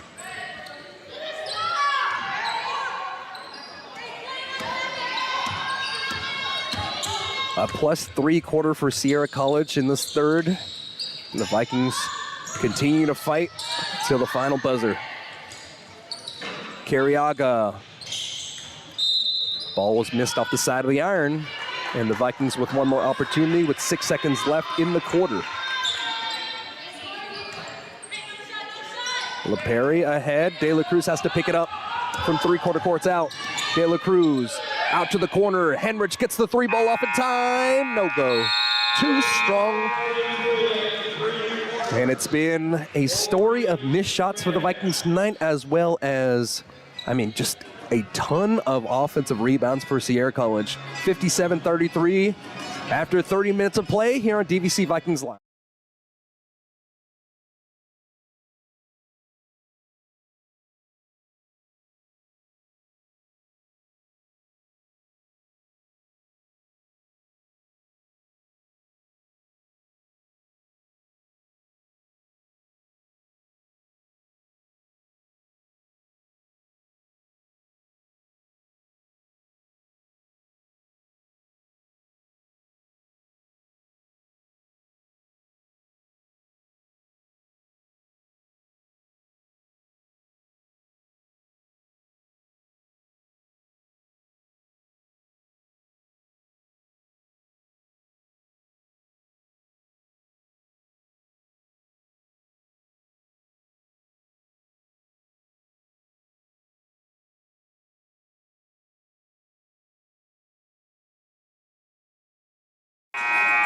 And just a friendly reminder, the 10th annual poker tournament coming your way on February 3rd. Come and join us. A lot of fun with DVC Athletics. $40 to attend, $75 to play. Go to eventbrite.com and search DVC Poker. And feel free to subscribe if you're liking our content here. Drop a like as well. It really helps us out. And we really appreciate all of the Vikings fans that support us week in and week out. 57-33 the score after 30 minutes of play. Sierra College with the advantage here. Their size has been a problem for the Vikings all night long, as well as the short bodies. As for the first time tonight, Lexi LaPerry will get a breather. So for the Vikings, it's De La Cruz who drives down the right side of the wing. Now to Tanaya Lindsay, and a reaching call. No, I believe it might be. So Tanaya Lindsay's going to the free throw line. I thought I saw the officials motion 11, but it looks like it'll go against Williams, the 11 on the other side. So Tanaya Lindsay going to the free throw line. But let's get you a reset on the floor. So it's Grace Oakley with De La Cruz, joined with Skylar Henrich. And the and one opportunity, unable to drop for, or pardon me. Yeah, it was an and one. Got my bearings all mixed up there. But it's Sharifi, Skylar Henrich, Nye Lindsay who misses the and one opportunity there with Grace Oakley and Lexi, or De La Cruz. Henrich will pick up her 5th foul, so the Vikings have no more reserves here as it forces Lexi LaPerry back in the game. Both of the skies for the Vikings fouling out, and they'll send Katie Leith to the free throw line. So it's Katie Leith with Julianne Cotterill. She is with Alyssa Primo, who has 21 points tonight. Joined with Catabug Hess and Williams. First free throw for Leith is in. Tough play right there for the Vikings. They're back in this zone defense, and they really want to pressure the ball, but Sierra College does a really good job of moving off the ball, especially with their bigs down low, and they were able to offset the defense and get the opportunity for the foul. And the press is coming out with a 24-point advantage here for Sierra College. Tanaya Lindsay able to get past the pack. Sets up LaPerry, who doesn't take the three, and now an opportunity from the corner. Left corner triple, no go. Offensive rebound, Lindsay. Lindsay dribbles. And a aggressive attack by Tanaya Lindsay there. You like to see it. Off the hip of De La Cruz, Vikings get a steal. It's Tanaya Lindsay once more. Tanaya gets to the block, spins around. LaPerry dribbles around the perimeter. Left wing slashing down. Scoop shot, up and in. De La Cruz. 10 points for her, or 9 points, pardon me. De La Cruz has been at her best tonight when she's able to get 2 feet into the paint, whether that be drawing and kicking or getting a layup just like that last possession. 22-point advantage. A +1/2 so far for Sierra College, but the Vikings dug themselves a heck of a hole there. Primo steps into a 3-point shot. The high arcing three. 24 points now for Alyssa Primo. De La Cruz running down the floor, stop and pop from 15 feet out. Unable to get the cup to fill, however, as Cotterill will pass over to the left wing. The ball's moving around, and it gets to the hands of Leith, who clears out space. Caught Tamana Sharifi off her mark, and now 12 points now for Katie Leith. Transition 3-point shot, wide right. You can see fatigue written all over that shot by Lexi LaPerry there. It was all heave, no legs.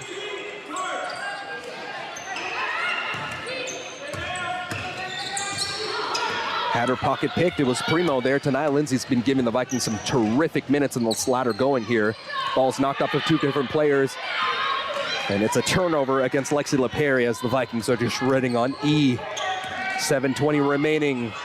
Tanaya Lindsay reaches in, doesn't get called for it, and the Vikings fortunate to come away after a missed opportunity. De La Cruz over to the corner. And I think the Vikings are going to have to take a timeout here just for pure rest purposes. 2 timeouts remaining for the Vikings here. And they trail 27 at the 7:08 minute mark on DVC Vikings Live.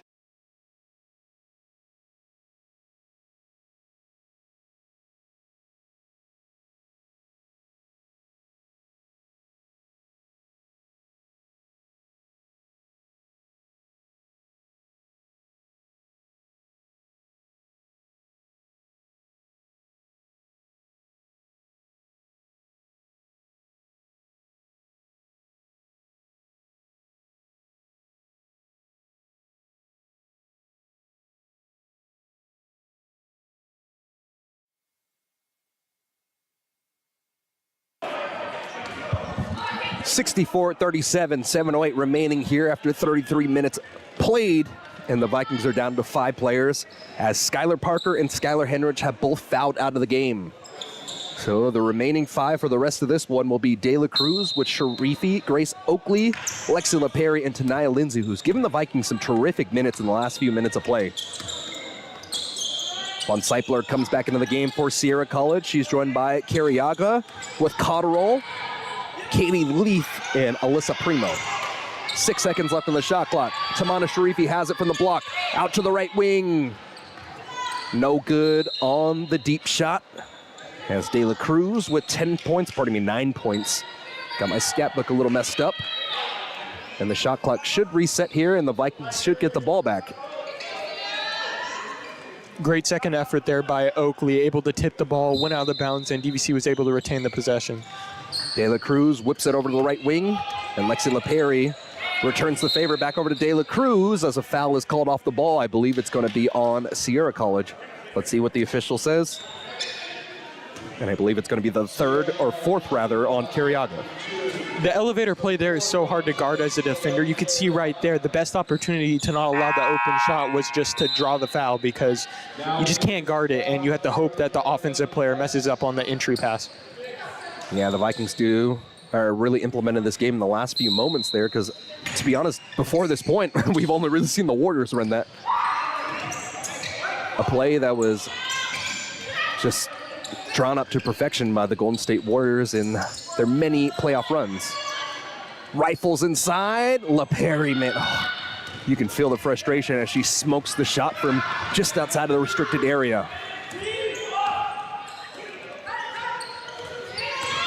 Leaf getting to work down low. Spun around. Vikings didn't box out Cotterell, who gets the offensive rebound. Von Seipler. Back over to Alyssa Primo. Has Grace Oakley on defense. And with 19 seconds left, the Wolverines are going to use some more clock. Cattabug Hess. Extra pass goes to the Leaf now. And Cattabug Hess from the left wing will lob it ahead over to Cotterell. And Cotterell just got the switch. Got Lexi LaPerry on her. And 6 feet tall. I mean, that's a heck of a size here at the 3C2A level. Driving down the right side of the lane. It was Lexi LaPerry drawing contact. I don't know if they're going to give her a shooting attempt opportunity here, though. 23. And it will be a foul on the shot, as the first foul against Von Seipler is called. And Lexi LaPerry goes to the free throw line to shoot 2.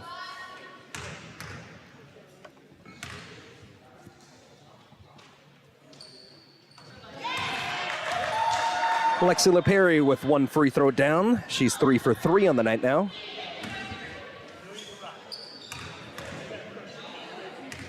.8 game at this point as the second free throw out for LaPerry. I gotta say, the one thing I really respect about Lexi's game is that she, despite the fact plays nearly 40 minutes every single night, still has that good form on the free throw attempts when she gets in there late in games. Cotterell, the turnaround, draws the foul and 1 against Sharifi. 12 points now for Julianne Cotterell. And an opportunity to shoot free throws, or pardon me, a free throw on the other side. Really tough play there from Sharifi. She's in good position on defense, but you could just tell the slight bent overness of when she had her hands up and just the height difference. It's too much to handle for the DVC Vikings tonight. Missed free throw result in another rebound for Tamana, and the Vikings will push off of it. Flying down inside of the lane, it was De La Cruz who gets a steal and a block attempt by 11 in black. That was Williams fouling De La Cruz as she gets the ball to drop and 1. So now finally into double digits, 11 points now for De La Cruz, an opportunity to shoot the free throw as well. You absolutely love to see that the Vikings are still giving this second effort, even being down this many points. They're still trying to hustle. You could tell they're trying to execute. It's just been really tough this whole entire game. But to see some perseverance through that adversity, you got to take advantage of that and look into it next game. Crosses the tee on the three-point play. 12 points now for De La Cruz. As Izzy De La Cruz with a nice move, gets the second chance opportunity, and the officials are still trying to work something out in the final 13 minutes of play. Yeah, for the Vikings, it's a little interesting to see this lineup because this is essentially their small ball lineup, with the biggest player on the floor being the 5'7" of Tamana Sharifi, essentially.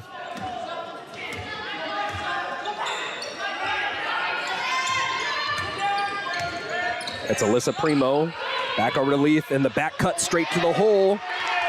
Bumgarner now in double digits with 10 points. 70-41.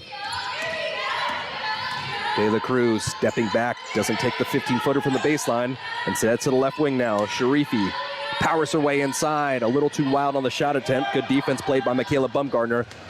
And Sierra will push ahead with Primo. Primo in those salmon-colored kicks. And Williams underneath the basket wasn't able to get the clean pass from Katie Leaf. A turnover on the Wolverines here at the 4:33-minute mark. Better anticipation there from the Vikings. They've been running that high-low action all game from the free throw line to the baseline, and the Vikings there were able to step in front of it. De La Cruz draws the gravity, allowing Sharifi a sliver of space, and Tamana's got 6 points now after a beautiful assist from De La Cruz.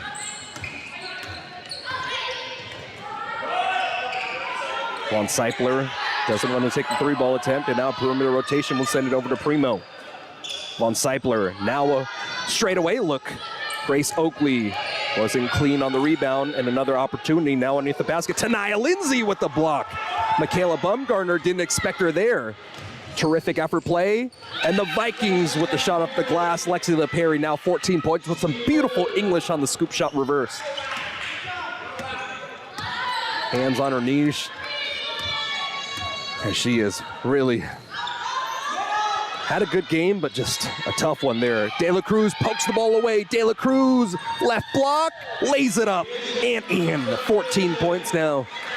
Vikings really just using all the gas left in the car. They're not leaving anything behind there. They've been running on E from the end of the fourth or the end of the third quarter or so. But they'll force a turnover, or pardon me, a timeout out of the pocket of head coach Murish. And we'll take the timeout as well. 70-47, Vikings off a nice little 6-0 run here in the last couple minutes of play. Just trying to finish this game out strong on BBC Vikings.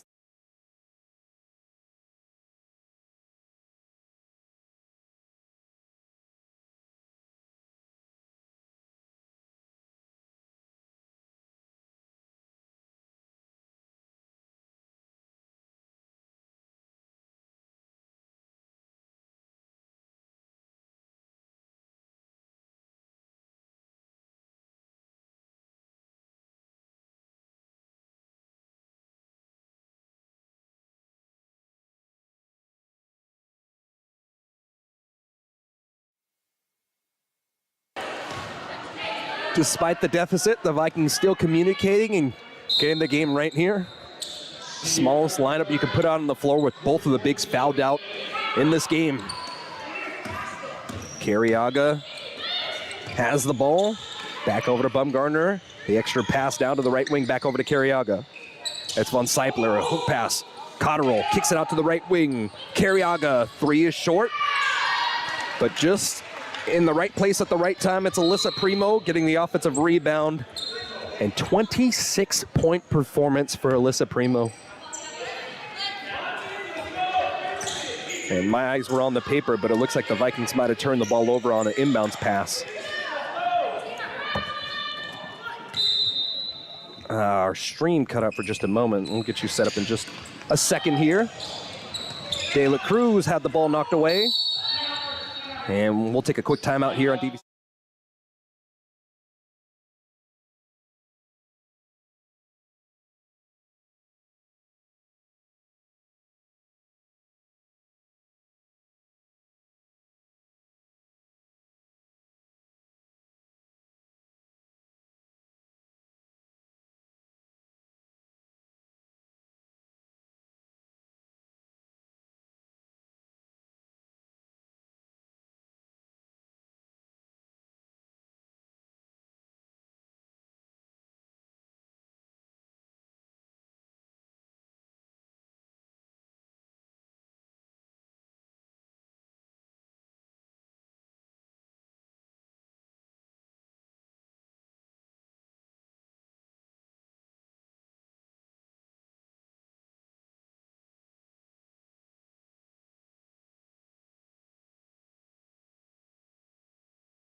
Back here on the floor after the timeout. Pardon your ears as the buzzer came out late. 72-47 still our score here. Grace Oakley knocks the ball away as Sierra College try to feed inside of the bigs once more. Final 3 minutes of play in this one-sided affair. A lot more active hands here in the last couple minutes of the fourth quarter for the Vikings, able to get some tip passes and turnovers the last couple of possessions. Carriaga to inbounds. Over to Cotterell. Swings at the right wing. And it looks like Sierra might just be using a little bit of clock as they rotate this ball around the perimeter. 10 seconds left on the shot clock. Von Seipler over to Carriaga, and now an opportunity from 15 feet out. Offensive rebound after the missed shot from Cotterell. 2 more attempts, so O board by Bumgardner, missed that shot. And on the other side of the block, it was Alyssa Primo getting the O board and then the putback. 28 points now for Alyssa Primo. She's had a heck of a night here. Tamana passes over to Oakley, who cuts down the baseline now. The reverse, and Grace Oakley in the last couple of minutes has shown some nice ability to slash down the lane.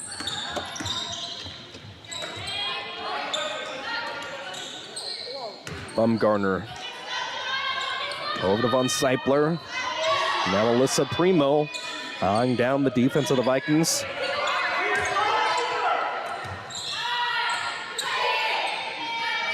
"15-footer from the baseline, and it was Michaela Bumgardner missing the shot.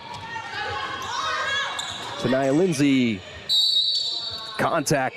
Basket doesn't drop, but earns another trip to the free throw line. Couple of good strong moves from Tania Lindsay so far in this fourth quarter, able to just kind of nudge into the defense, and the last couple plays have been able to draw a foul. Well, let's see if she can convert it on the 2 free throws. Yeah, Tania, in the limited playing time she's gotten in this game, I mean, you got to really respect what she's been able to do. Been a pest on defense, has really shown a ton of hustle, being able to go pass and cut down the lane, and has a little bit of an awkward form on the free throw, but it was effective on that attempt here, as she is now 1 for 2. Second attempt rattles out, however. 1 for 3 now. Tania Lindsay with 5 points. Von Seipler to Alyssa Primo. Some of the starters still in the game for Sierra College.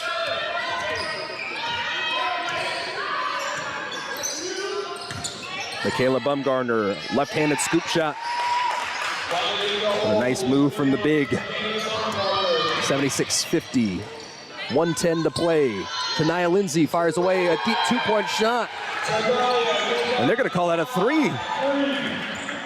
Tania Lindsay with their first 3-point shot made this year. Happy to see her offensive game starting to develop here as Tania's got 8 points.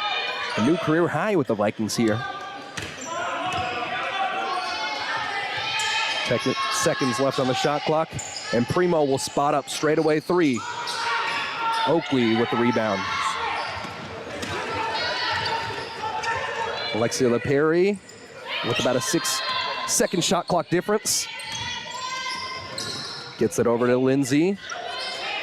Who has to defer back over to De La Cruz. Sharifi looking towards the basket. Bounce pass over the right block. And LaPerry leaves it short. Oh, the rebound goes to Katie Leith, and that should bring us to our final score. 4 seconds left. A rotation back around over to Primo. Won't take the shot. So our final score of the first half of our doubleheader, 76-53 DVC. Let's get you some scores for the Wolverines. Cotterell ends up the night with 12 points. 1 point for Carriaga, 3 points for Williams, 2 points for Katterberg Hess, 10 points from Michaela Bumgardner, 6 points for Von Seipler, 12 points for Leaf, and 28 points for Alyssa Primo. A terrific night for Primo. On the other side for the Vikings, De La Cruz finished the night with 14 points, 6 points for Grace Oakley, 14 points for Alexia Perry, tied up with De La Cruz as the leading scorers for the Vikes. 8 points on a new career high for Tania Lindsay. Good for her, able to capitalize a lot of playing minutes while the Vikings were in that small ball lineup. Skylar Hendricks ends the night with 4 points, 6 points for Tamana Sharifi, and 1 point for Skylar Parker. I mean, it's a night that the Vikings want to forget, but you got to stop and learn from it. I mean, The Vikings played okay throughout the first few minutes of play, but the size of Sierra College really showed itself early on, and then the foul trouble. Skylar Parker had 4 fouls in the first quarter, and I mean, that was just the hole that the Vikings dealt themselves in the early going. Just not a night for the Vikings. No, yeah. Digging themselves a hole in that first half, and towards the end of it, it really just, you need to play with aggression in the second half in order to try and come back into the game. But with the foul trouble, they just never had the opportunity to do that. And so you look at that for next game, and you're like, maybe we can start off the game better. Maybe we can shoot a little better, maybe not turn the ball over as much, and we'll have a better opportunity, even if we're down in the second half, to continue to try and get back at that lead and try and win the game in the end of the day.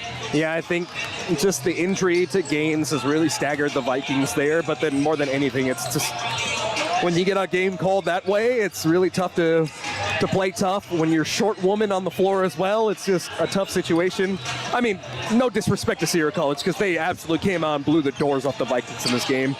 I mean, this is just a game where you got to look within yourself. I mean, this is a game that's about you. It's not about the other team. You got to be able to perform to the best of your abilities, and it doesn't matter how many players you got on the bench or on the floor. I mean, we've seen this team play with 5 win them last year and finish games completely, but yeah, just one that the Vikings going to look back on, try to pick some positives from it, and move ahead to the next game, as their next game will be over at Santa Rosa Junior College.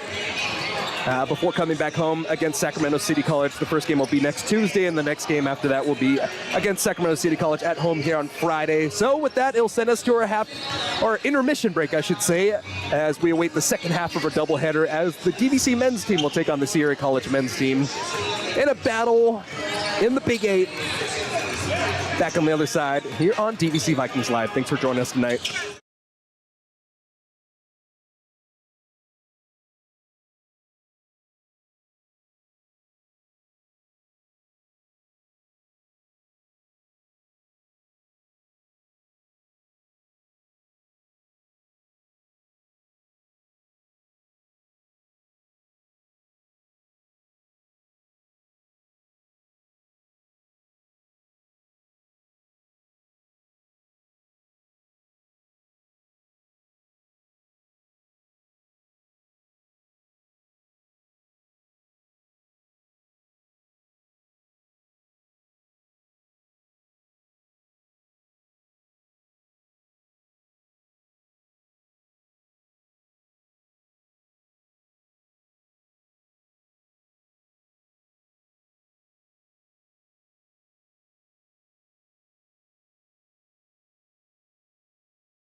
swing it away and socks this to deep left field. That is gone! Bryson Harper. Worthing pulls for the ball. It's a chest high step. Lewis down the middle of the field. He's going to throw the ball run. Has it in the field. Intercepted. Intercepted, taking it down the far sideline. He steps out of bounds right at the line of scrimmage. And that's how you cap the game up. Jabril White called game on his third interception of the evening. Sierra Smith quickly worked around, feeding the hot hand. Jasmine got it! 3 threes for number 23. He finds Edwards. Edwards needs to get the shot up. Pulls up a deep three. Able to knock it down. With the counterattack, here comes Carla Ramos forward looking for Noelle Lemus. She's gotten by the last defender. Bounty comes out. Noelle drills the keeper. Lemus.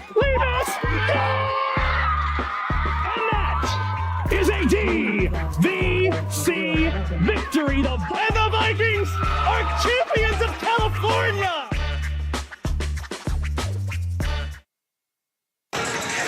Second half of the doubleheader action coming your way in about 6 minutes here as we get you updated of what's going on between these two teams. So the Vikings are currently 3-3 in Big 8 play. They are sitting in 5th place. Right behind them, the 2-4 in Big 8 play Sierra College Wolverines. So we'll start out with the opponents. Sierra College is a team of two sides, led by longtime head coach John Fasano. I don't even know how, there's no way to really sugarcoat this. This is a bottom 10 team on offense and a top 20 team on defense. This team does not score the ball very well, but man, can they play some defense. That's the only way to really look at it. Their last game against Santa Rosa Junior College, it was 30-19 after the first 10 minutes of play, and honestly, the offense was anemic for Sierra College. They only scored 19 in the game, or in the first, and then 23 in the second. They ended up losing 70-42, and they played great defense in the first half to make it a game, but then in the second half, it's just defense can only take you so far when the offensive end isn't really dropping. They do have some guys that can shoot the ball. Nicholas Stoltz is one of those guys, averaging 13.8 points per game. It's his third year over at Sierra College. He missed the 2022-23 season, and he's back to complete his time over here. He is the leader on the team in points per game, in assists, in blocks, and in steals. This isn't necessarily that big of a team. I mean, 4 blocks on the year is your leader, so this isn't something that you really have to worry about too much, but this team will stay in front of you. They'll force you to take tough shots, and they'll play some great defense. And that is what the Vikings really need to get over at this point, because, I mean, if you just look at the offensive performance of the Vikings last game, they ended up scoring 68 points at the end of it all, but their offense was looking clunky as all heck as well. It was a final score of 77-68 against CRC, Consumnes River College. And man, like, Ryan, you can talk about this as well. What a frustrating game that was. Yeah, it really seemed like the Vikings were in it in the first half. It was very close at the start of the game, and then at some point in the second half, there seemed to be like a 10-point just lead that CRC was able to gain, and every single time the Vikings would bring it down to 7 points, to 5 points, to 3 points even at one point. CRC always had an answer. So really just having key offensive possessions and stringing them together, it was hard for the Vikings. So look to see that tonight, see if they're able to do that, especially against a team that's so good defensively. You'll need it. Yeah, one of the things that the Vikings really did well was play the first 25 seconds of defense. I mean, if it was an NBA shot clock at 24 seconds, man, this would have been a shutout. The Vikings would have blown that game away. But the problem is you still have 5 more seconds to play it. In college basketball, the 30-second shot clock, the Vikings just, I don't know what was going on. I don't know if it was a problem on the Vikings or if it was just a very successful maneuver by the way of the Hawks of Consumnes River College, but they would find a way to score in that last 5 seconds every single time when it looked like the Vikings were going to pitch a shutout in that possession. Yeah, it was just really difficult for the Vikings to gain any momentum there. You really focus so hard on that the first 25 seconds that there would just be this sort of defensive slip up, whether it be a backdoor cut, someone cutting to the wing and getting a wide open shot. So really pay attention for the Vikings tonight, just trying to still stay sound defensively, and then also leaking out in transition and trying to get easy looks, as it's going to be kind of harder to score in the half court. So one of the things the Vikings have got to do tonight as well is rebound the ball better. I mean, in terms of the 3C2A rankings, they're in the middle of the pack at 59th in terms of in terms of rebounds, or they're actually 69th in terms of rebounds and 59th in terms of defensive rebounds. But they average 34 rebounds a game. And, I mean, that's really just not cutting at this point. If you look at the differential from last game, 40-23 was the differential. It was a plus 17 advantage for CRC. And then on top of that, if you look at the free throws as well, the Vikings missed 7 free throws in that situation, which would have helped them really push to that point. And they also, I mean, yes, a lot of it was in garbage time when the Vikings had to foul, but they gave up 25 free throws attempts on the other side as well. I mean, I think it's really going to come down tonight to perimeter shooting and perimeter defense. If the Vikings can force bad outside shots from Sierra College and really get their 3 balls going on the other side, I think it's going to be a great night for the Vikings, and that's kind of really how it's gone this year. If the Vikings play well from the perimeter, I mean, they're going to run away with it. But then when they struggle, when they allow some outside shots to drop, when that momentum just isn't rolling in your direction, that's when we got these clunkers that have resulted in the last 2 losses and the overtime loss against San Joaquin Delta and the loss against Consumnes River College. So Sierra College, the perfect opportunity for the Vikings to come back and see if they can turn the page on this 2-game losing streak and get back to over 500 in Big 8 play. And with that, let's get into the starters. So at a guard, it'll be number 3, the freshman from Atwater. Standing at 6'3", it's Cameron Frazier. Frazier coming off a 12-point game, so a decent offensive performance from Frazier last time around. At another guard, it'll be the 6'3" sophomore from Wood Creek. Number 10, Nicholas Stoltz. Stoltz, as we talked about in the pregame, coming off a 20-point performance where he's shooting 50% from the field. I mean, he's the best offensive weapon, and the Vikings are going to be missing Marshawn Smith, so it's going to be somebody in where, hey, who can we really match in front of this guy and get him to slow down? Number 11 is the 6'3" sophomore out of Viertes Prep, Quentin Boomstra. Boomstra last year, I mean, he's the best 3-point shooter on the team currently, shooting 37%, but Boomstra really had some success from beyond the arc against the Vikings last year. And I mean, just what a fun name, Boomstra. Whenever he hits that 3, it's going to be a joyful call.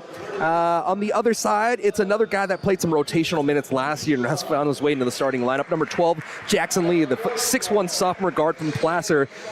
Last year, I mean, he only averaged 6 points per game, but the outside spacing that he brought to a team that really wasn't great at shooting outside as well last year was a big difference, and I expect Jackson Lee to really try to find some of that success that he saw last year against the Vikings and come back in this one.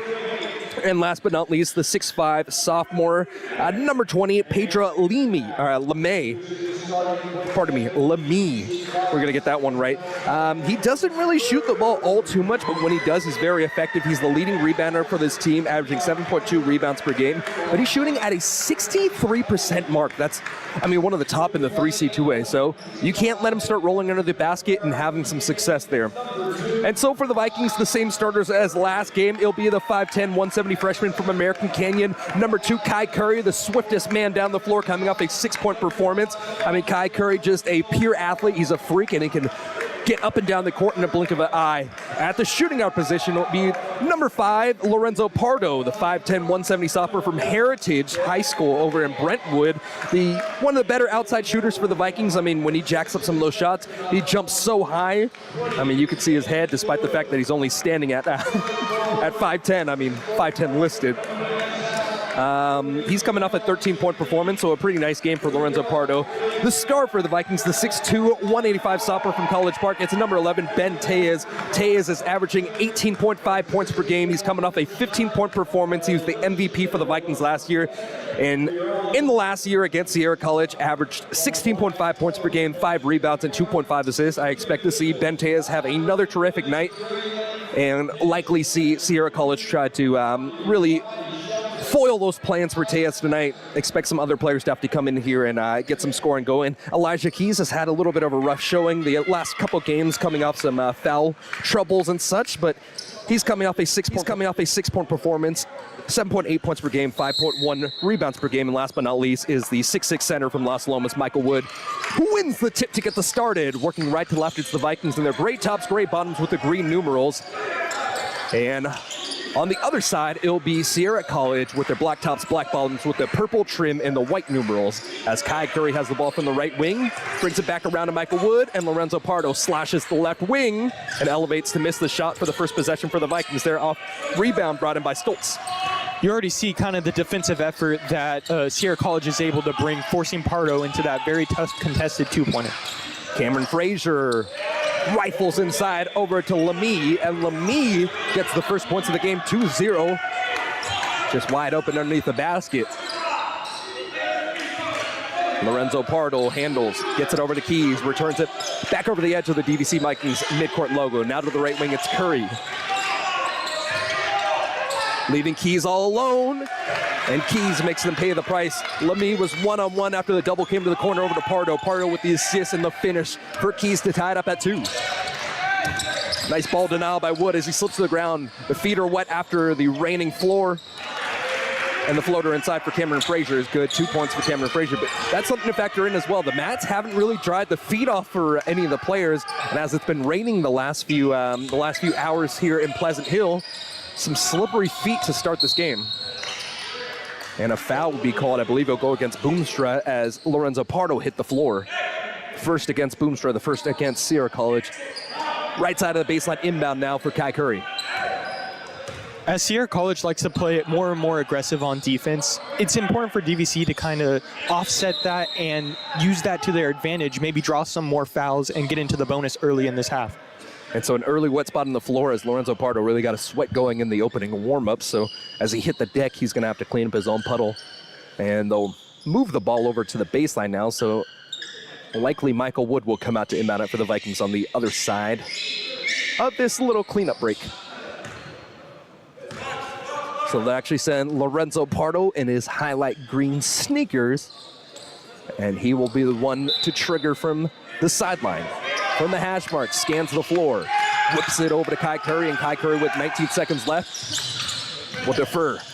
Elijah Keys loses the ball underneath the paint. The crossover dribble inside, dribbles into a double team. The step back off the glass. First 4 points for the Vikes. Elijah Keys. Keys did a really good job there, keeping balance, was able to get the 2 points to go off the off-balance look. It's Jackson Lee penetrating inside. Turns around, hands the ball off over to Frazier. The 15-foot jumper for Frazier, no go. Rebound cleared up by Michael Wood. First shot attempt, Benteas left it short. Offensive rebound by Kai Curry, and now Pardo has it from the right wing. Benteas left all alone. Jumping jacks for the ball, loses the handle. It's a kickball, and the Vikings will inbound it from the sideline now with 23 seconds left on the shot clock. And the first rotation of the game for Sierra College as Cameron Frazier will check out. In comes Luka Popovich, the freshman out of Del Oro. Kai Curry with the ball and 22 seconds left. And the Vikings very content to use this first couple seconds of the shot clock and just read the defense. Michael Wood works top of the key with 10 seconds remaining. Hard attack underneath. Elijah Keys spins inside, elevates, and the right-handed shot. 6 points for Elijah Keys, 4 points for Sierra College, and the Vikings have the 6-4 advantage. The shimmy on the other side as Popovich kicks it out to the corner. It's Boomstra for 3, no go. Curry with the rebound.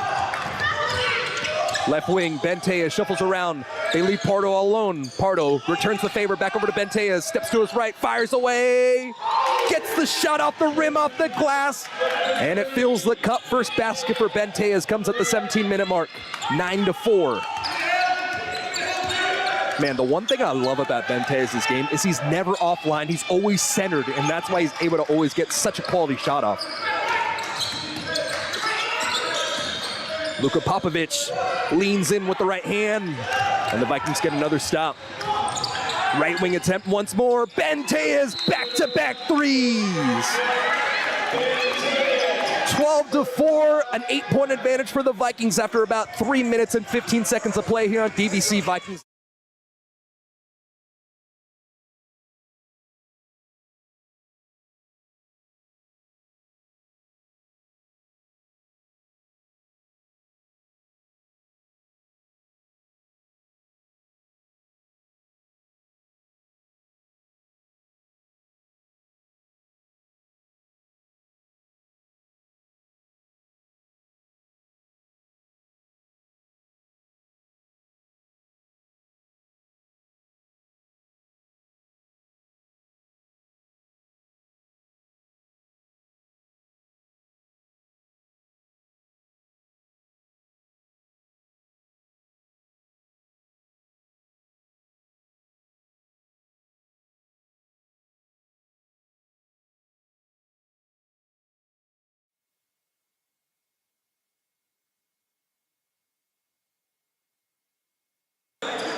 back in the floor here. Rotational piece comes in. It's number 5, Samrat Adarike. Adikuri. We'll get that name right. Don't worry about it. It's Popovich swinging over to Adikari. And now Lamy turns around over to Schultz. Schultz misses the basket. Had the rebound, but had it ripped away. It was Jackson Lee stealing the ball away from Elijah Keys, and now an opportunity for Adarike.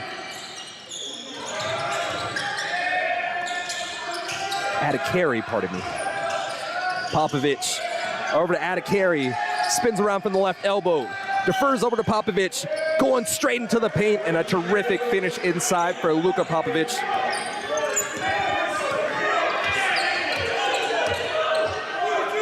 (12-6) after the timeout play worked out after a strong offensive rebound for Sierra College. Left alone, it was Kai Curry, and Kai Curry backs his way inside, right outside the restricted area. Curry goes up with the hook shot, 14-6.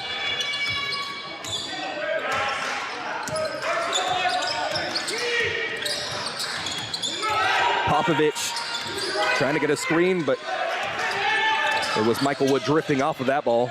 Stumbling inside, throws it up at the last second. Popovich misses the shot, and now the Vikings will push. Transition three-point shot not taken by Pardo. Instead, a better look from the left wing. Benteas 3 for 3.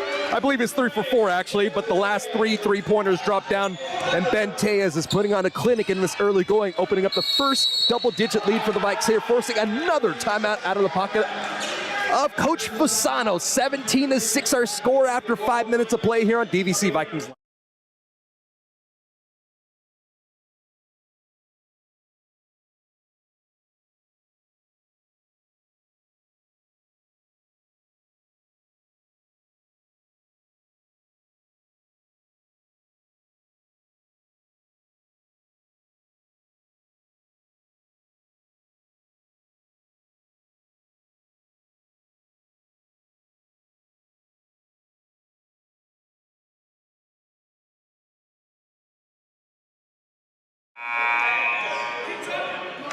(17-6 our score after 4 minutes and 54 seconds of play here in the first half of action.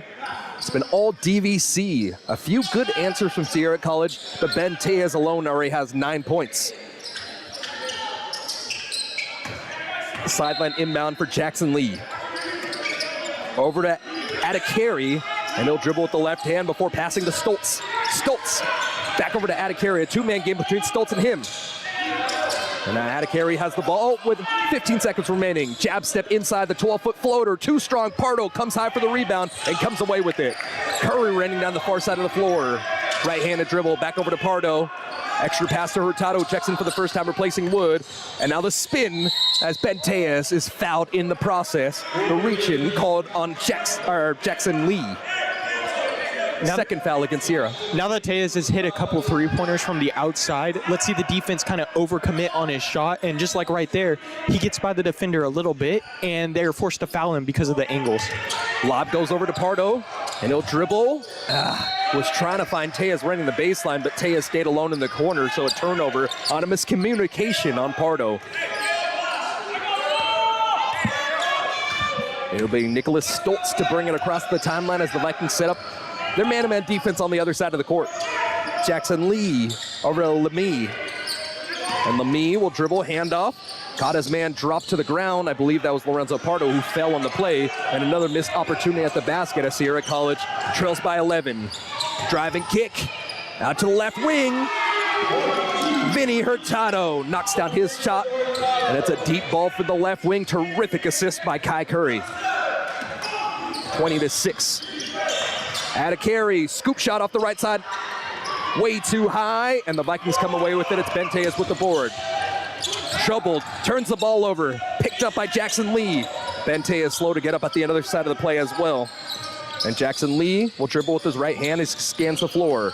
Trying to work down the right side of the lane. Jumps inside, and it is fouled before him. The foul would likely go against, I believe it's going to go against Tejas, and that'll be his first. Yes, it is.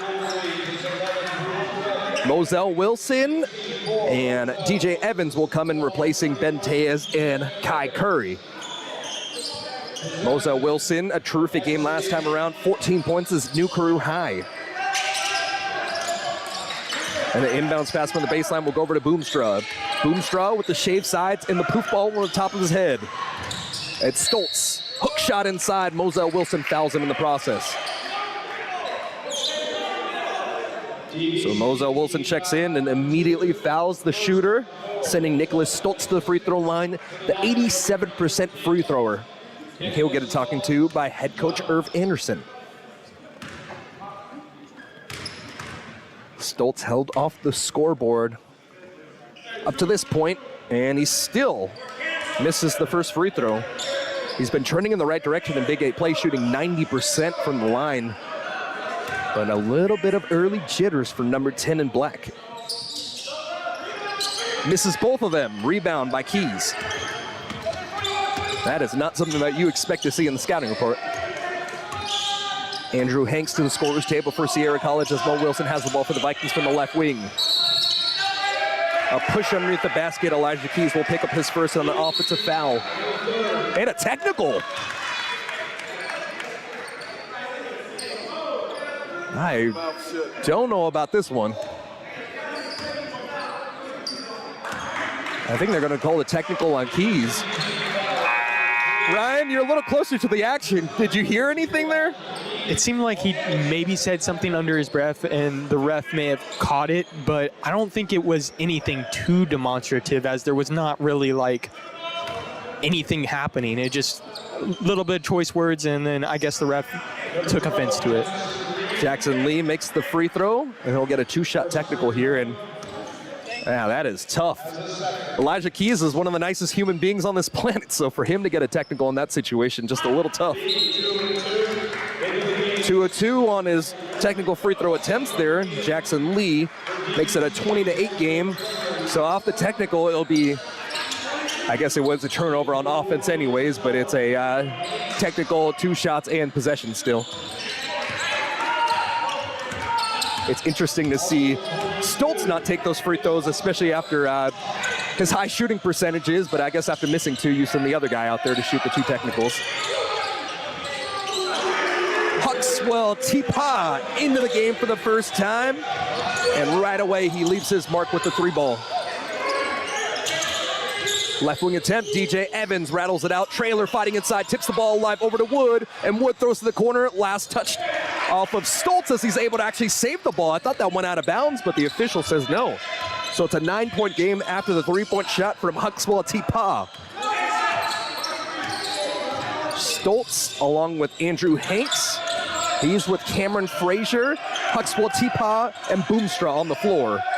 Bodies his way inside is Stoltz getting past the size, or the lack of size, I guess you could say, of Moselle Wilson. And it's a 7-point game now at the 12:20 mark. Kai Curry back to the scorer's table for the Vikings here, as Moselle Wilson will slowly dribble to the top of the key. Out to the left wing, doesn't take the 3, instead drops it back off. Doesn't want to take the 15-footer, drops to the ground. Moselle Wilson trying to save it. And it's a turnover of the Vikings. A couple turnovers in a row. And it looks like Moselle Wilson, coming off a career night, will get a little bit of an early breather here. 20-7 Steelers score here, but the last couple possessions and minutes have gone to Sierra College after the 2 technical free throws made after the technical called against Elijah Keys. It's DJ Evans, Michael Wood, Vinny Hurtado, Romeo Trailer, and Kai Curry. Those are the 5 on the floor for the Vikes. Same 5 still on the floor for Sierra College. Hanks over to Huxwell Tipoff. Swirls in. Huxwell Tipoff coming into this game 8 for 19 on the year. And now he's 11 for 21. DJ Evans between the legs. Vinny Hurtado knocked down a 3 just a moment ago, and now from the right side of the top of the key, he misses the deep 2-point shot. So just like that, Sierra College starting to find a groove on offense, and they only trail by 4 as Boomstra up the floor. Huxwell Tipoff pops away, another 3. Long rebound goes over to Vinny Hurtado. Heat check 3 from him that last attempt. Curry is going to slow down the pace of the game for just a moment at the 22nd mark. Speeds it back up over to DJ Evans. Turnaround jumper. Answering with a deep ball, his of his own. It's DJ Evans, 23-16.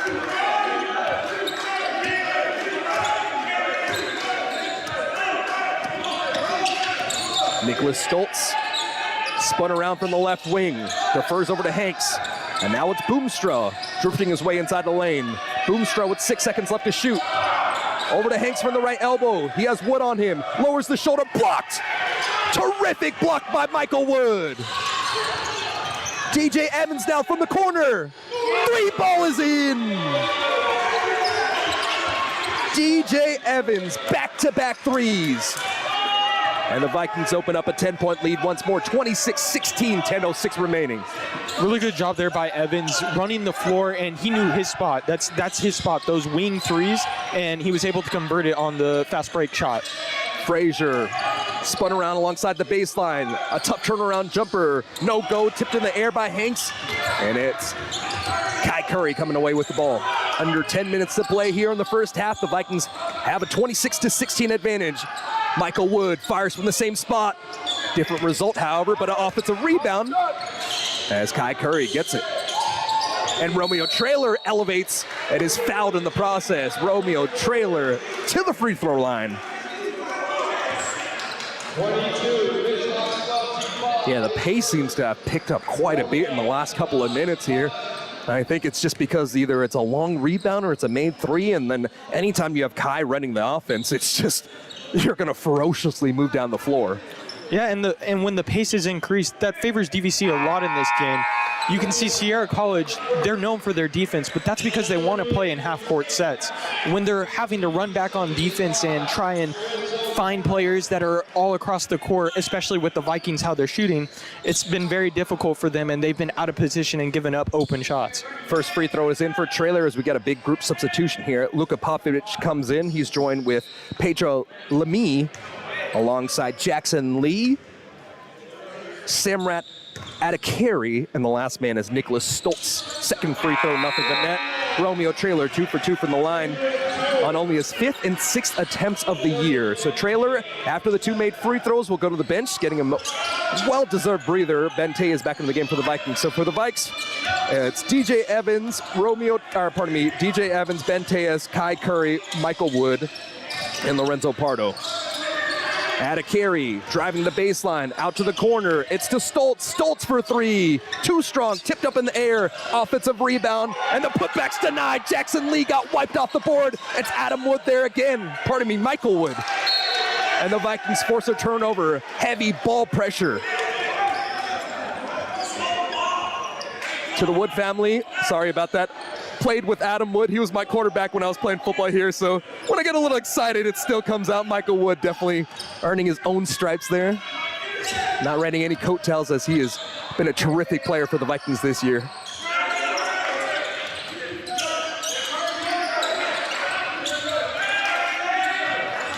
DJ Evans, driving kick, right wing attempt. Pardo rattles out, put back, no go.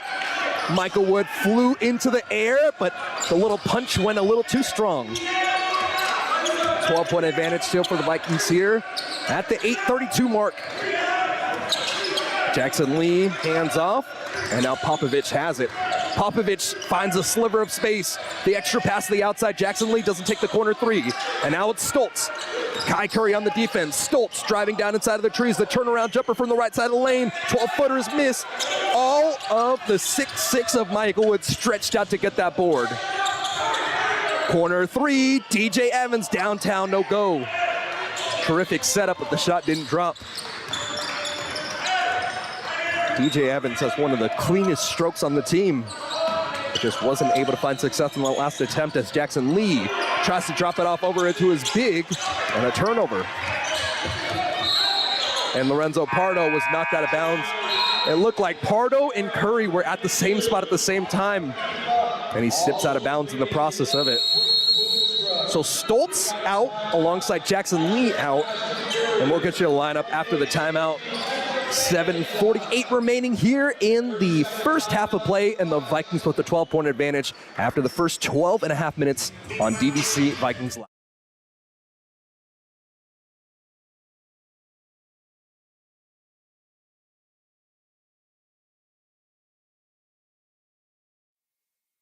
It was only a 30-second timeout, so we're going to take a second to tell you about the 10th annual poker tournament. $40 to attend, all you can eat and drink, 21 up, $75 to play, $20 rebuys. It's going to take place February 3rd at the DVC HSF building. Come out, have a good night with DVC Athletics. It's one of the best fundraisers around town. And just a reminder, give us a like and hit that subscribe button. It really helps us out a lot as we bring you some more action on the court here. As we'll get you a lineup on the floor. It's Ada Carey coming back in with Quentin Boomstra. He's joined with Pedro Lamy, Huxwell Tipoff, who has had a very successful night from beyond the arc so far. And the last man on the floor is Luka Popovic. 15 seconds left on the shot clock as Lamy has it. Boomstra, pump fakes from 3. Boomstra carries his way around, spins outside, and now it's Popovic.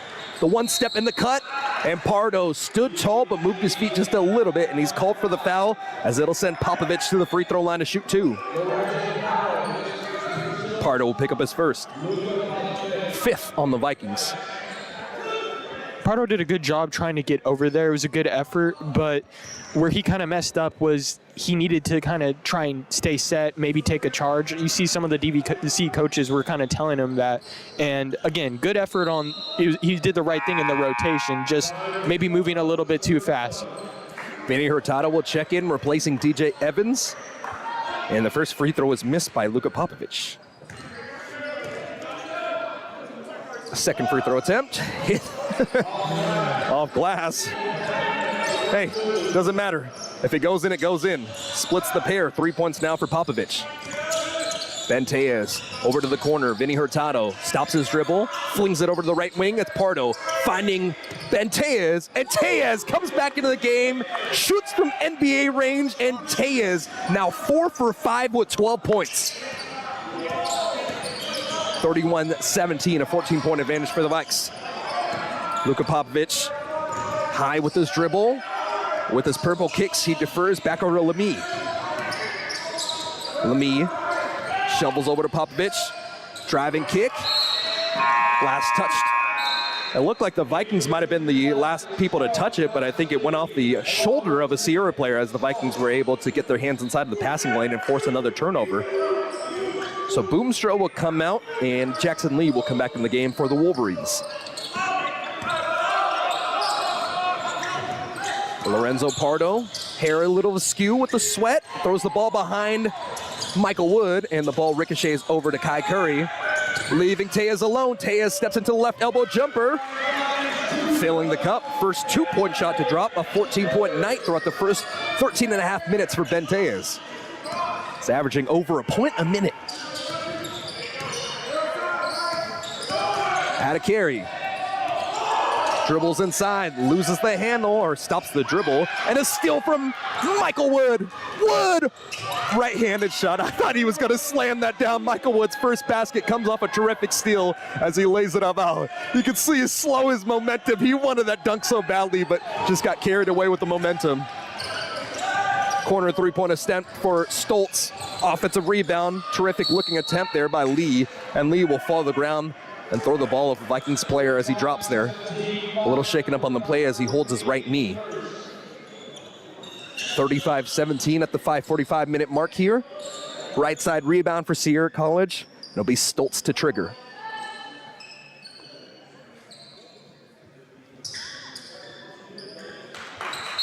Stoltz on the S of the Vikings on the baseline. Throws it ahead over to Jackson Lee, turnaround jumper, and Jackson Lee now has 4 points, averages 6.7 points per game. 14-point advantage for the Vikes as Kai Curry calls the play with his right hand. 20 seconds left. Vinny Hurtado will feed to the baseline over to Pardo. Pardo eyeing down the floor. And now it's Tejas from the right wing. Tejas with the crossover. Tejas, pick and roll inside, feeding the big man, Michael Wood. Last couple baskets for the Vikes here, and it's an 18-point advantage for the Vikings now. Beautiful two-man game between Tejas and Wood. Tejas was able to draw the defense with the shooting. Wood did a perfect slip to the basket, was able to convert the layup. Lamy to Huxwell Tipoff, and now it's Stoltz. Reached inside was Curry. No call, however. throws it over the corner. It's out of carry. Doesn't step out of bounds. Good footwork on the sideline there for out of carry. 3 seconds left. And a push. Foul against the Vikings. That's their 6th.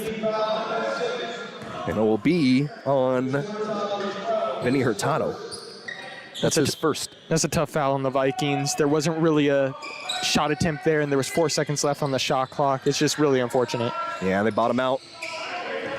Jackson Lee turns around after the inbounds pass. And Lee now with back-to-back baskets for the Wolverines. He's got 6 points, and it's a 16-point advantage for the Vikes at the 4:30 mark of this first half. Low with the dribble, handing it off over to Tejas. Tejas whips over the right wing, a feed inside now.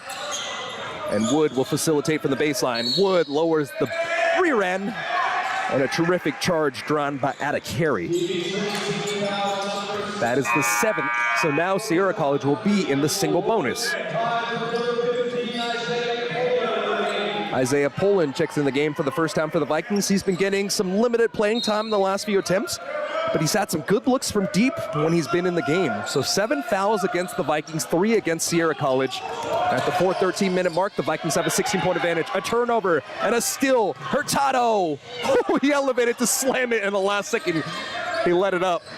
Tejas trapped all alone in the corner. A very heads-up play, throwing it off the leg of Jackson Lee, and the Vikings will live to fight another possession. Man, I want to see Vinny throw that one down. He elevated so high in the last second, just not twice. So with that, it'll be another timeout taken by Sierra College, and we'll take the timeout too here on DVC Vikings Live. 37-21 at the 4:01-minute mark of this first half of play.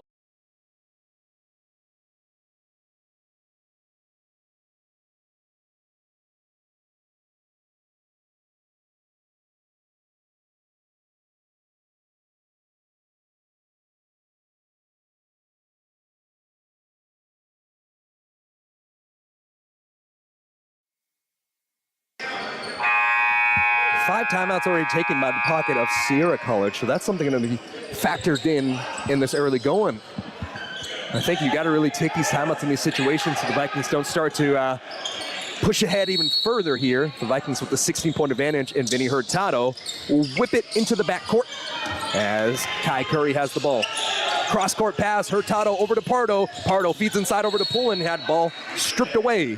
Poland back to the basket. Jackson Lee was, I mean, his eyes were on the ball like a golden retriever. He just swooped that ball immediately, knocking it out of bounds.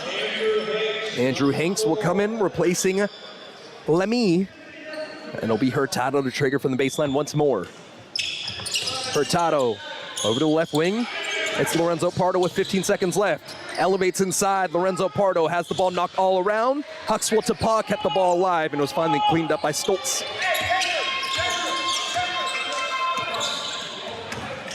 Jackson Lee crossing over, loses the handle. Inside, right-handed hook shot, too strong off the glass. Poland clearing some space and getting the rebound. Terrific boxing out by Poland there. In transition, Benteas trapped alongside the baseline. Turn around, jump ball. And I think it's going to be a foul instead of a jump ball. So instead, it'll be Benteas taking the timeout. And let's keep it here now. So Sierra College really made a little bit of a push here after the technical free throw shots from after the technical on Keys. But since then, I mean, the Vikings' outside shooting has just been terrific. Yeah, they really come out of that run with kind of starting to run on their own. They were able to get out in transition, and the Vikings are being really aggressive in transition looks, especially around the perimeter, as they've had great spacing tonight compared to the Sierra College, where everything's kind of been clunky on offense. Yeah, and one thing I've really been liking about the Vikings game tonight has been they get into these positions where they're kind of just in the passing lane. There's no real overplay on the ball where they're able to just knock it away. And it just seems like the Vikings are the faster team on the floor tonight as they just been able to run away from the pack there. You saw one layup by Michael Wood, and then you saw a missed dunk opportunity by Vinny Hurtado there. So now the Vikings get it back. Really swarming Benteas as Ben has to give it up. It's over to a 15-foot jumper as Kai Curry unable to fill the cup. Checking back in for the first time since the last foul was Moselle Wilson. So a 3-point guard look for the Vikings here in an extremely small lineup. Behind the back with the dribble was Frazier as he nearly lost the ball. And with 10 seconds left, he'll push it out over to the corner to Jackson Lee. Jackson Lee spun around the baseline. Trapped inside. There's two different players here. Has to throw it away over to Frazier. And Benteas comes away with the steal. A jump ball possession arrow will go back over to the Wolverines. 37-21, our score still here at the 2:45-minute mark. And Jackson Lee will come out being replaced by Pedro Lamy.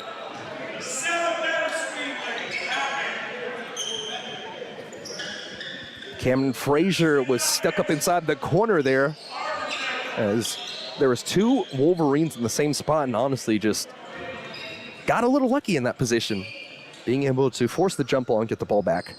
So instead of having 2 seconds left on the shot clock, it'll be 20 seconds on the reset. And I think we got another wet spot on the ground that needs to be cleaned up. One thing to factor in with Keys as well, Keys left the last game with a knee injury, if I'm not mistaken, right? Or was that 2 games ago? I believe it was last game. He was, it was about midway through the game. Yeah, so Keys still working back from whatever that injury was. It doesn't look like he has a brace or anything on it. And he's starting to just get a little warmed up on the bike. Maybe he'll check in the last couple minutes of play. But as of right now, Vikings playing a small ball lineup. Trigger inside over to Hanks. Hanks working on pulling. Pushes out to the corner. Boomstra for 3. Rattles out. Offensive rebound, though, for Frazier. And Frazier tattoo right above his left knee. Will back his way up.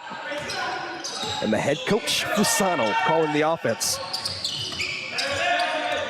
2:26 remaining, 15 seconds left on the shot clock. Pullen, the main on-ball defender against Frazier, gets the switch, and the difficult 18-foot jumper over Benteas is good. Cameron Frazier, 4 points now.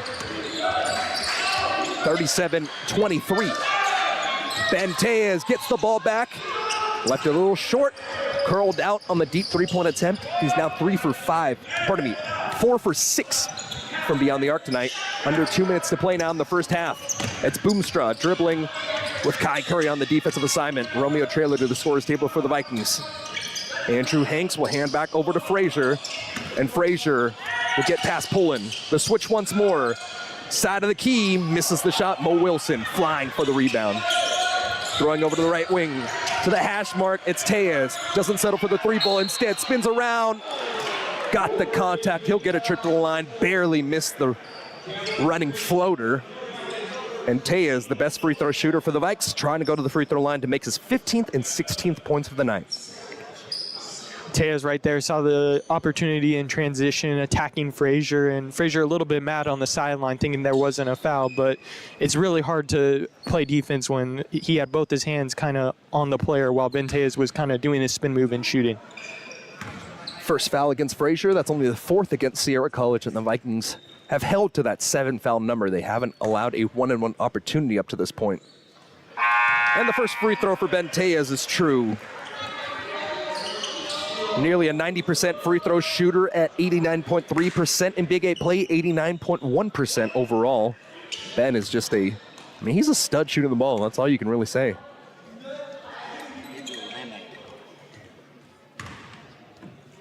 Second free throw, up and in. 16 points now for Benteas. 39-23, 1:33 remaining. Boomstra with the ball. Vikings putting on the 3/4 court pressure here. 1 second left across the timeline, unable to get it. Vikings force the 10-second violation there. It looked like they had an opportunity across the timeline, but just not aware of the situation as Boomstra will turn the ball over. Yeah, good intensity right there from the Vikings, able to take advantage of the mishaps of Sierra College and force the turnover with the 10-second violation. Fusano throws up 2 horns on his hand, calling the defense there. And the Vikings will be content to run this clock down to 10, essentially, before starting the offense. DJ Evans, pressured by Boomstra. 8 seconds left. Moselle Wilson from the left wing, behind the back with the dribble. The spin cycle. The hook shot inside. Traylor kept it alive. Pullen with the rebound. Shot clock violation. Black ball. And a shot clock violation? I am at a loss for words there. I think what may have happened was the shot clock had reset. When it shouldn't have? When it shouldn't have, and the ref estimated that would have been the amount of time it would have taken to get a violation. A turnover here on the press. Vinny Hurtado with the steal. Vikings looking to answer. It's Romeo Trailer downhill. Trailer over to the left wing. It's Pullen. Pulls up from three. No go. Ball still alive, but cleaned up by Boomstra. Still a 16-point advantage here at the 42nd mark. 15-second game clock, shot clock difference. It's Stoltz having the ball. He works on Pullen. Jump pass over the corner. Hanks doesn't take the three, instead leaning inside. And an offensive foul. Terrific job in the minutes that Pullen has played tonight. He's played a terrific game on defense. And he draws the offensive foul there on the charge. Yeah, really active on defense, great help positioning, was able to draw the charge and gets a loud cheer from his teammates on the bench. One last shot opportunity here as Sierra College will put the press on themselves. Vikings able to break it here. Moselle Wilson over to Trailer. Trailer spun around from the elbow. 13 seconds left. DJ Evans spins around. Vikings likely going to work for the last shot here. 8 seconds left. It's Vinny Hurtado calling the play. Finds Moselle Wilson in the corner. Mo Wilson drives the baseline. Mo Wilson goes up, fouled in the process. 1.7 seconds left on the clock, and Moselle Wilson goes to the line to shoot two.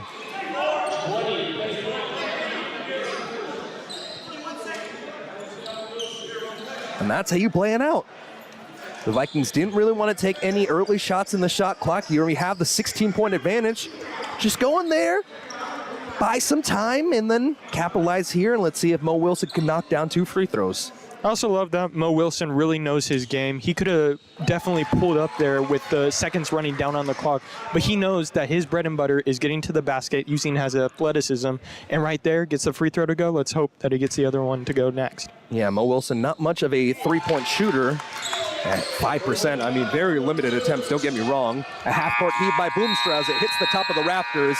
And that'll bring us to the end of the first 20 minutes of play. The Vikings with an 18-point advantage after the first 20, 41-23. And let's get you some numbers across the board. We'll start out with the Wolverines. 4 points for Cameron Frazier, 3 points for Luka Popovich, 2 points for Stoltz, 6 points for Jackson Lee, who had a really good run-up in like the 15-minute area. Pedro Lamy with 2 points and 6 points for Mitch Huxwell Tipoff.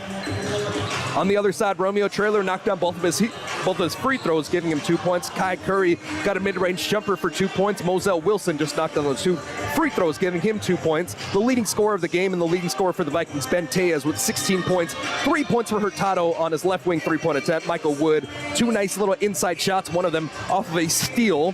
DJ Evans with 6 points. And last but not least, Elijah Keys, who hasn't really played since that technical foul, started off the game very hot with the first 6 points. And that is our halftime score, 41-23 here at the Pavilion. And anything before we go to the half?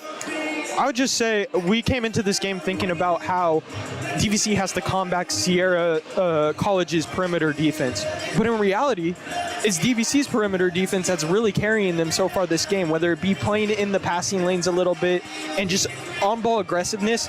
They've done a really good job at disrupting Sierra College, who already struggles offensively, but really just making it a hard time for them to get anything to go on offense. And with that, we'll take our halftime break here. Back on the other side of the break in about 13 minutes here on DVC Vikings Live. Just remember, like and subscribe. It really helps us out a lot. And I mean, if you like the coverage that we've been bringing you this year, please do so. Thank you so much for your support all year long, and we'll send it to our halftime break now.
Diablo Valley's 10th annual poker tournament coming up.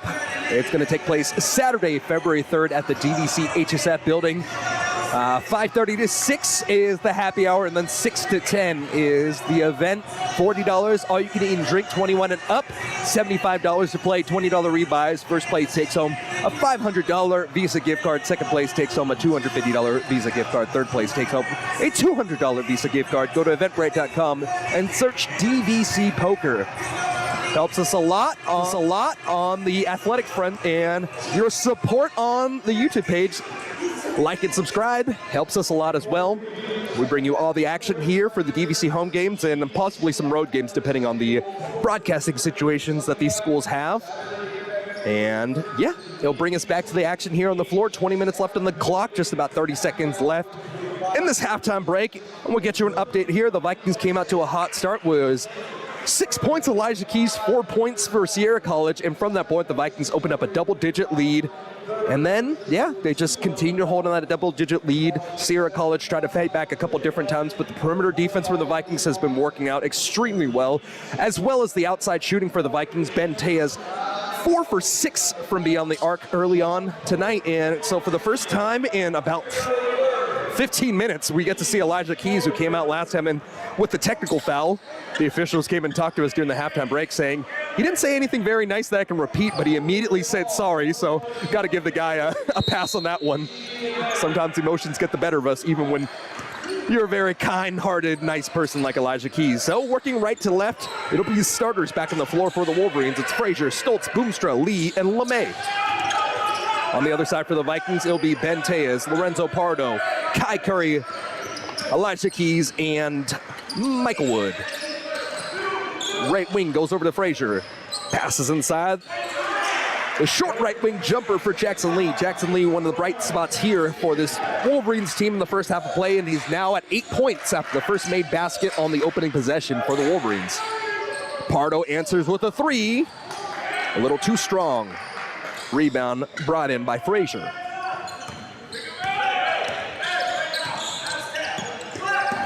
Kai Curry falls to the ground, a little bit of the wet feet.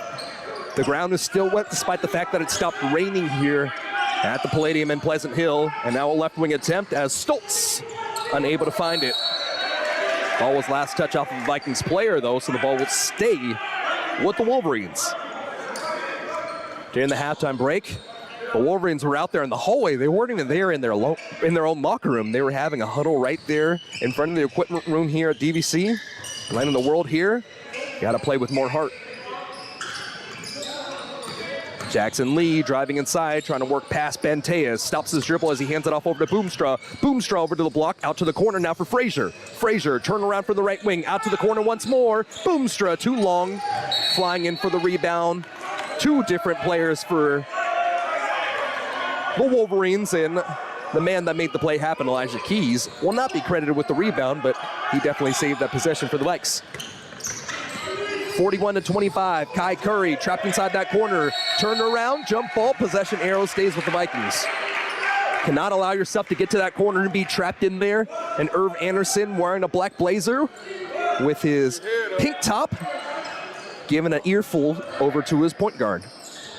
Long pass, nearly intercepted. Ben Tay is able to get off the ricochet. Ben with the step around, high shot. Unable to get it, tipped up in the air, back over to Tejas, now to the corner, it's Pardo, curls out, another O-board, dribbles up and in.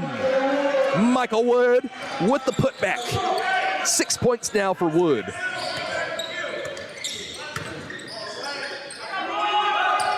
It's Boomstra now. Over to LeMay, and now it's Stoltz. Picking his way inside. Boomstra doesn't want to take the shot, and now it's Frazier from the right wing. Penetrating, the slash, the no-look pass, the ping pong to the outside, and it's Stoltz unable to capitalize. Good ball movement, but the shot did not drop. Now Kai Curry works behind the back, feeding Pardo. Pardo pump fakes, hasn't gotten a shot to drop tonight, so he hesitated on the 3. Swings it over the corner. Tejas to Pardo. Pardo still cold. Another O-board. Michael Wood underneath the basket. Spun back around, whips it to the corner. It's Ben Tejas now, drives the baseline, spins around. Ben Tejas lowers the shoulder. Ben Tejas double clutches. And a travel. In disbelief, yelling at the official from his rear end. Tejas turns the ball over. Boomstra alongside LeMay will sit. coming in for the first time. Number 14 is Jose Velasquez, the 6'4" freshman forward from Worcester. Vikings elect to bring a shell of a three-quarter court press here.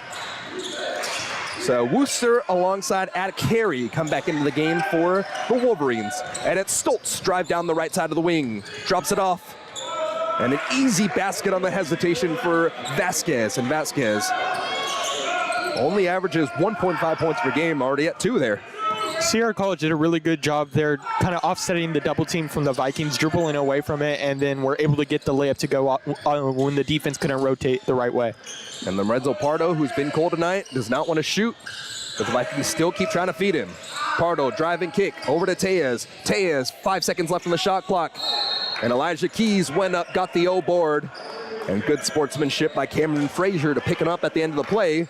And let's see if this is in the action of shooting. I don't think they're calling to call it there, as Michael Wood comes and gets the sweat rag to clean up the spot before inbounding it. Michael Wood now going into the equipment room alongside the baseline. Can a player who's still actively on the floor leave the floor like that? I don't know if that's legal. It's happening right now, so. Sneaks away for just a moment. You can see Cole Webster having a laugh with Vinny Hurtado and his friends on the bench. Webster's presence still missed, but I mean, in his stead, Michael Wood has played some tremendous minutes. Yeah, he's really done a good job offensively the last couple of games, but tonight it's really been the defense and the rebounding. He's been very active on both offensive and defensive rebounds, and the Vikings have found success because of that. Lorenzo Pardo from the right wing finally gets the ball to drop. Beautiful spin off the right hand, and Lorenzo Pardo makes it a 19-point advantage for the Vikes here. 46-27. Jackson Lee flips it back around to Stoltz. Shoot or shoot, and Pardo just did that there. And, you know, keep shooting. Even if it's not going, you're going to eventually find your rhythm. Jackson Lee pulls up 15 feet out. Ball's knocked in the air. Vasquez wasn't able to get it cleanly, so it's Lorenzo Pardo slashing down the left side of the wing. Trying to drop it off over to Keys, but a miscommunication will be a turnover on Wood. Stoltz slowing the pace for just a moment as the Vikings send 2 players to the scorer's table. DJ Evans and Vinny Hurtado set to check in just a moment. Boomstra will come back in replacement of Ada Carey. So let's get your reset up the floor. It'll be DJ Evans, Vinny Hurtado, Lorenzo Pardo, Ben Tejas, Elijah Keys. Keys the lone big on the floor for the Vikes. And on the other side, it's Stoltz with Boomstra, Jackson Lee, Vasquez, alongside Frazier. 16 minutes remaining here in this game, and the Vikings with a 19-point advantage. 10 seconds left to shoot now for Stoltz. Stoltz backs his way off the ball. Vinny Hurtado on the defensive assignment. Gets to the left elbow extended, the elevation, and Stoltz finally able to get his second basket of the night. The one consistent score for this Wolverines team, held to 4 points throughout the first 25 minutes of play. After the corner, Hurtado steps out of bounds after the feed from Ben Tejas. And it's a home court advantage having that sideline that's kind of draped and hidden away with the green blot on the sideline as well. But in the situation, a veteran player like Vinny Hurtado will turn the ball over stepping out of bounds. Boomstra, Schultz, now it's Vasquez. Back to the basket from the left elbow. Ball over his head, the dribble handoff. It's over to Stoltz. Stoltz pulls up from inside of the top of the key. And Stoltz back-to-back baskets. Don't let him get going. He's one of those players that'll get you back into the game for Sierra College, and the Vikings killing that momentum, taking a timeout here.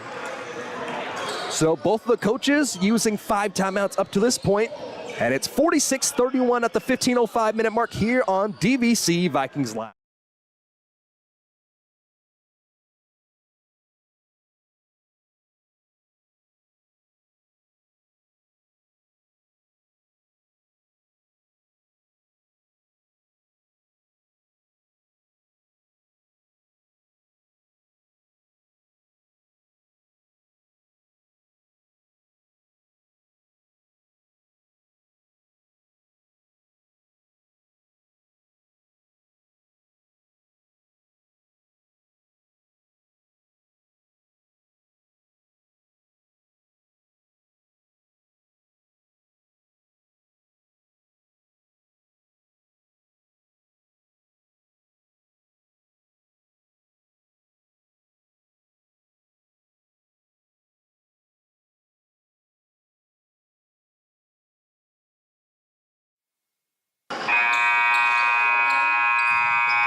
46-31, a 15-point advantage for DVC here. 5 minutes into the second half of play. Lorenzo Pardo to inbound it. He finds Hurtado, returns the favor, and the ball's knocked out of bounds off the fingertips of Stoltz. You can hear the loud slap here on our floor mic. 21 seconds remaining now. Sierra coming out more in an aggressive defense. Let's see if we could catch them off guard here on the inbound. They leave Tejas alone in the corner. The step back three off the mark. Jackson Lee returns it to Stoltz, as Stoltz has been the primary ball handler here for Sierra College in this early going. Pestered by Pardo on defense. Trying to clear out some space from the right wing. The spin cycle inside. And the foul. A trip to the free throw line. Keys came there to help, but I believe Pardo reached in beforehand. Second foul against Lorenzo Pardo. Second foul against the Vikings here in the half. 2 on DVC, 1 on Sierra College. Wood and Mo Wilson come to the scorer's table for the Vikings as the first free throw finds the bottom of the net. Stoltz missed 2 back-to-back free throws to start the game. A 90% free throw shooter up to that point.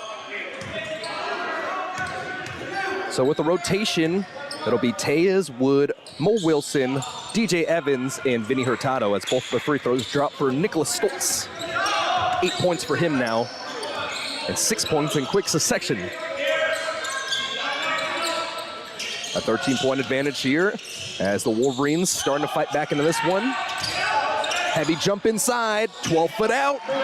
Left side of the wing, it's Moselle Wilson. Gets to his spot and puts one down. Boomstra. Now to Stoltz. Stoltz trying to take over this game on offense. A very contested 2-point shot. And the 17-footer from straight away. Man, it's starting to turn into a Stoltz game. Quickly, 8 points.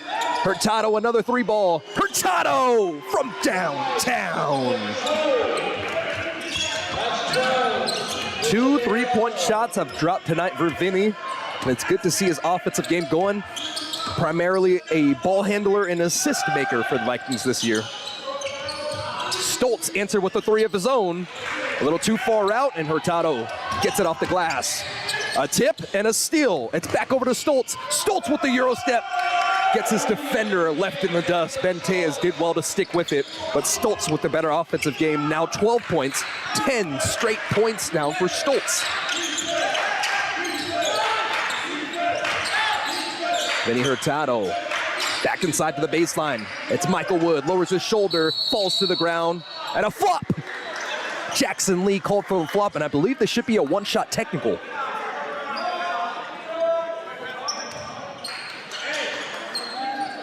So Lee will pick up his second, and the Vikings will set up to shoot a technical.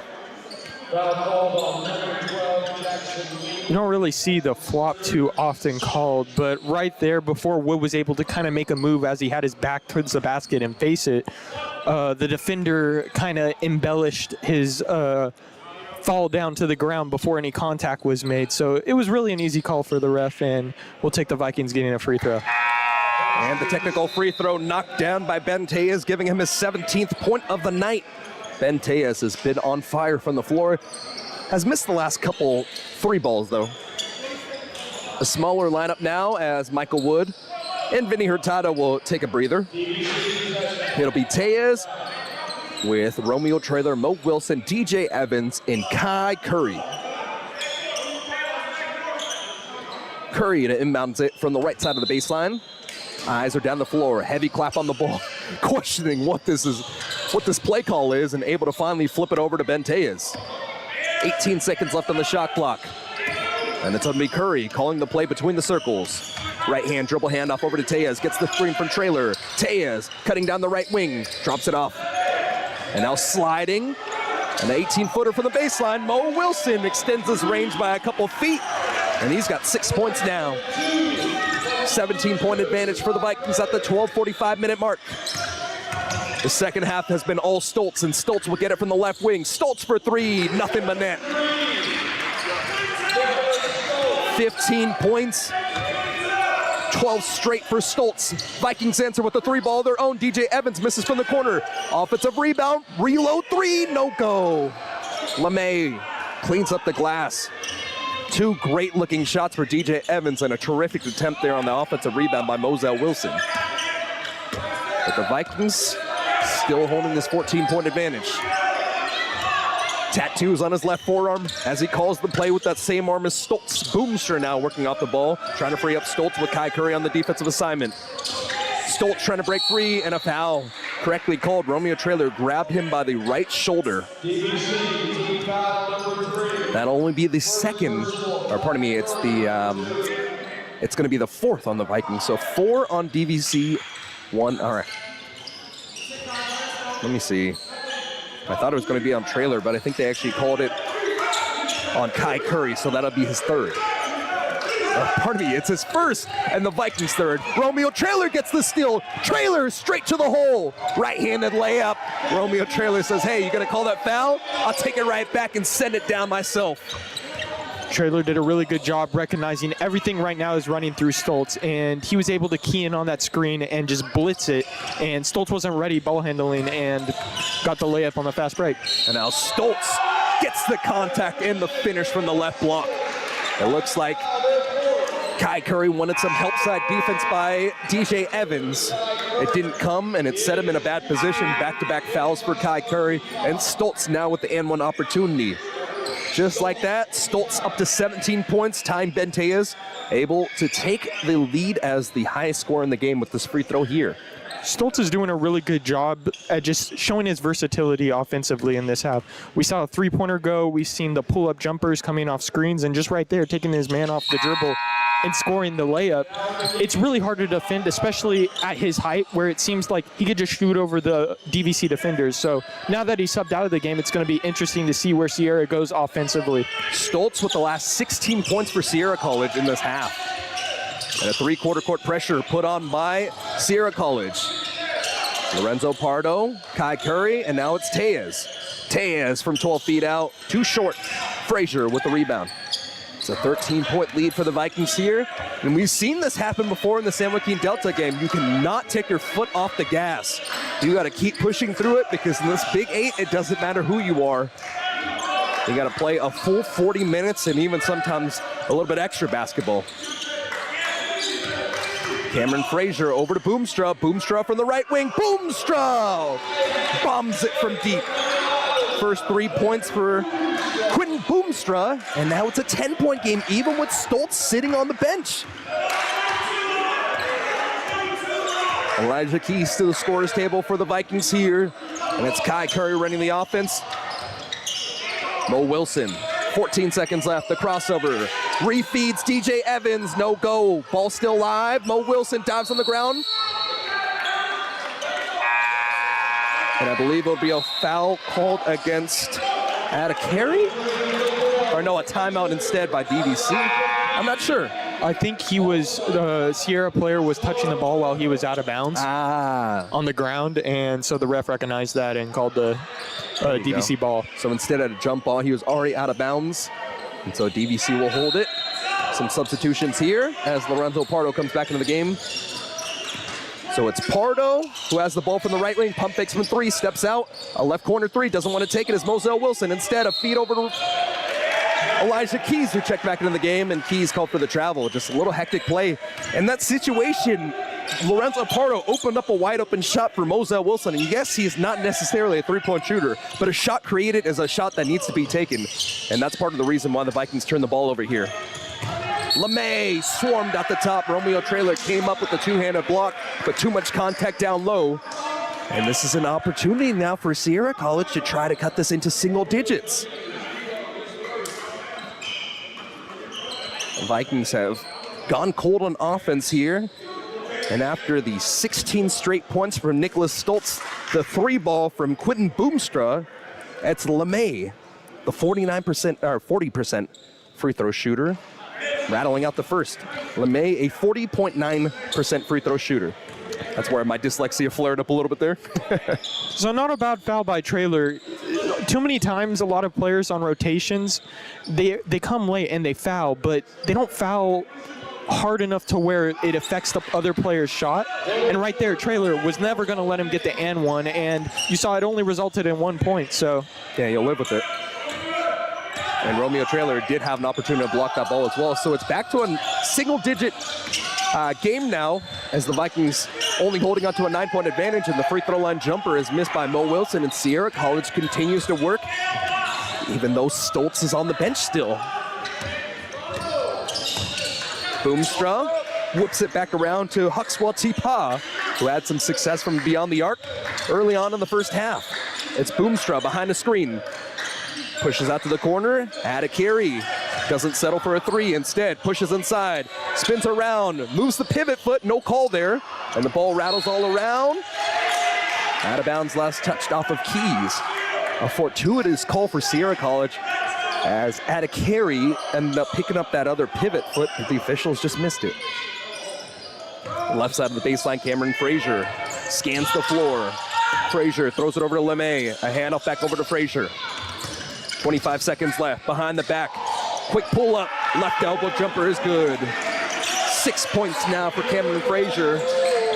And Sierra College is back into this game. Nicholas Stoltz back to the scorers table. Vikings need a score here, and they need it badly. The momentum that Sierra has built here in the last 5 or 10 minutes or so has been massive. Elijah Keys fights through the trees, and he's fouled. 2 different players swarmed on Elijah just outside of the restricted area, and Keys will go to the free throw line to shoot 2. Second foul on Sierra College, and it's the second foul on Huxwell Tipoff. Keys did a great job there getting down low, just really good positioning, and it forced the defense to just crowd him and eventually led to the foul. And Keys has been such a good free throw shooter in the last few games. Knocks down the first. 7 points for Elijah Keys. A lump sum of substitutions here. And we'll get you settled in just a moment. So starting with Sierra College, it'll be Nicholas Stoltz, who scored 16 straight points in just a couple minutes of play, coming back into the game after getting a breather. He's with Jackson Lee, Cameron Frazier, LeMay, and the last man on the floor as the second free throw is good is Adakari. Both the free throws for Elijah Keys stops the streak. And Michael Wood will check back in for the Vikings. So it's Pullen, who's played some really good defensive minutes early on in the game for the Vikings, with Lorenzo Pardo, Michael Wood, Ben Tejas, and Kai Curry. Frazier nearly carries the ball, able to pass it over to Jackson Lee beforehand, however. Stoltz working between the circles. Ben Tejas on defense there, drifting to the top of the key. On the edge of the DVC logo, it'll be Stoltz, moving his way over the hash mark now. And a deep three-point shot. A little bit of a heat check here. Last touch off the fingertips of Pardo, and it's still a 9-point game.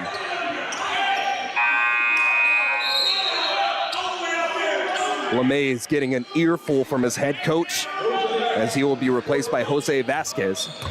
And Vasquez insertion in the game, I mean, yes, they're down by a lot of points, but Vasquez, I believe, has a very positive plus-minus because he was playing a lot of those minutes when Nicholas Stoltz was starting to get off. Vasquez, underhand shovel, clears out some space for Stoltz. Stoltz loses the ball. Good defense from the Vikings, and now they break. Lorenzo Pardo, double clutches, high off the glass. Vasquez with the rebound. In that situation, I want to see the Vikings really just take a second. You don't necessarily have a numbers advantage, so maybe just take a deep breath. You don't always have to push even off of a steal.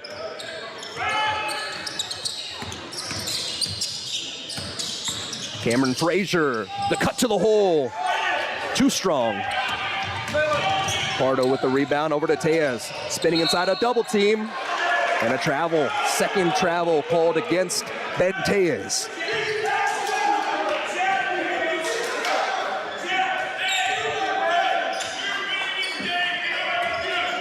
Nine-point game still. It's been stuck at this number for the last 3 minutes or so. Stoltz with the dribble, hand up to Adakari. Adakari drifting across the lane. Returns it to Vasquez. Vasquez pestered. Michael Wood on the defense, and now it's Curry against Stoltz one more. Curry doing well to stay in front of Stoltz. Jackson Lee now drifting inside the paint, 3 seconds left, and a travel. Travel on one side, travel on the other side. Two defenses that are playing pretty well in this last couple of minutes. Substitution here as Cameron Frazier will take to the bench. And his replacement, I believe Adekari will come back in. So it's Adekari, Boomstra, Vasquez with Stoltz and Jackson Lee. Those are 5 on the floor. And the Vikings have Benteas free for a left wing 3. No go. Offensive rebound by Michael Wood, but I believe he pushed off before that play. That's the 16th foul against the Vikings, and Michael Wood will pick up his 3rd. Over the last couple of minutes, the Vikings offense has definitely stagnated, so it'd be interesting to see whether or not they address that through the next coming plays, maybe try some different sets. And they need another stop pretty badly here as Stoltz gets the switch with Michael Wood on him. Forcing the baseline, and this will be a 1-on-1 opportunity for the 90% free throw shooter. Sending Nicholas Stoltz to the free throw line, and that's the 4th against Michael Wood.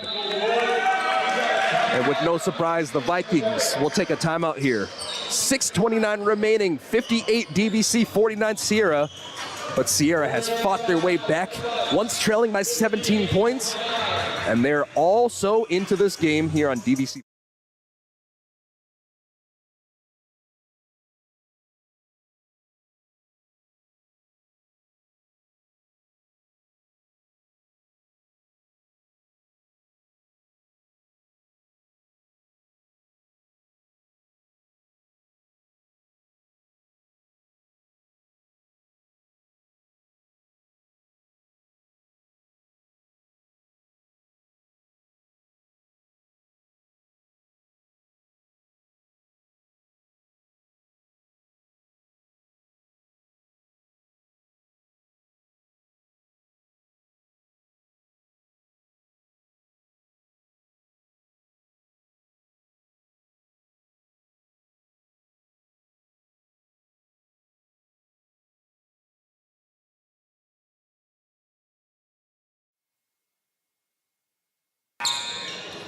(58-49), a 1-on-1 opportunity for Nicholas Stoltz, who has taken over this game in the second half. 16 straight points at one point off the right hand of number 10. Missed the first 2 free throws in the game, but has hit 3 straight. And the first half of the 1-on-1, no go. Lorenzo Pardo elevating high to get the one-handed rebound.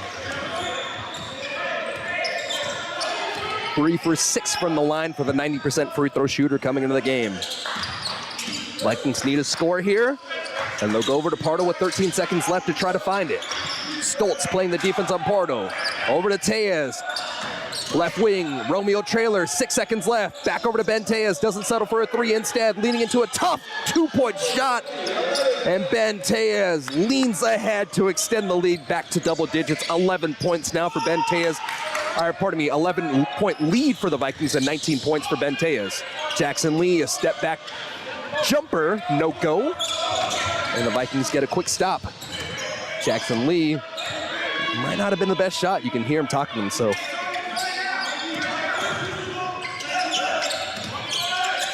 Tejas. Curry, and now back to Tejas. Backs his way up. And the Vikings will run it through Curry from the left wing. 8 seconds left. Curry attacking the basket. High floating shot. Kai Curry. That looked like a big man's move. The way he cut inside and the way he elevated and got that shot off with such a height to it. Man. The 5'10 freshman from American Canyon can fly. And with the last couple baskets made by the Vikings, a timeout taken by Sierra College. 62-49 will take it as well here on DVC Vikings.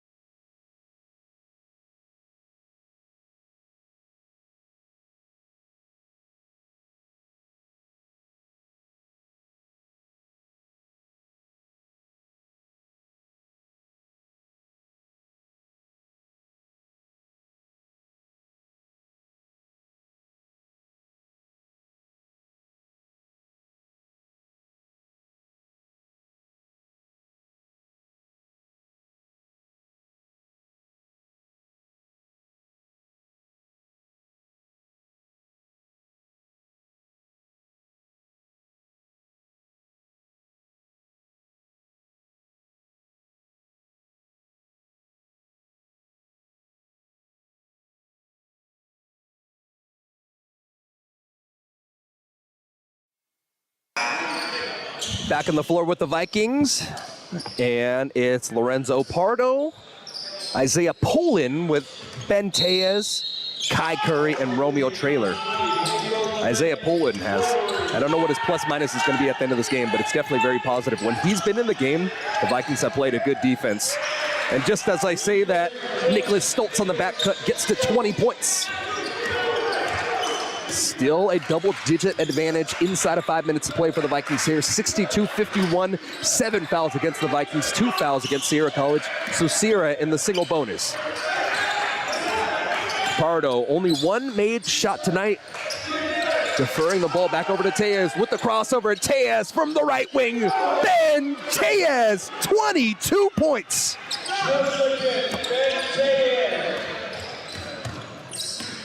When you need a basket, who do you call?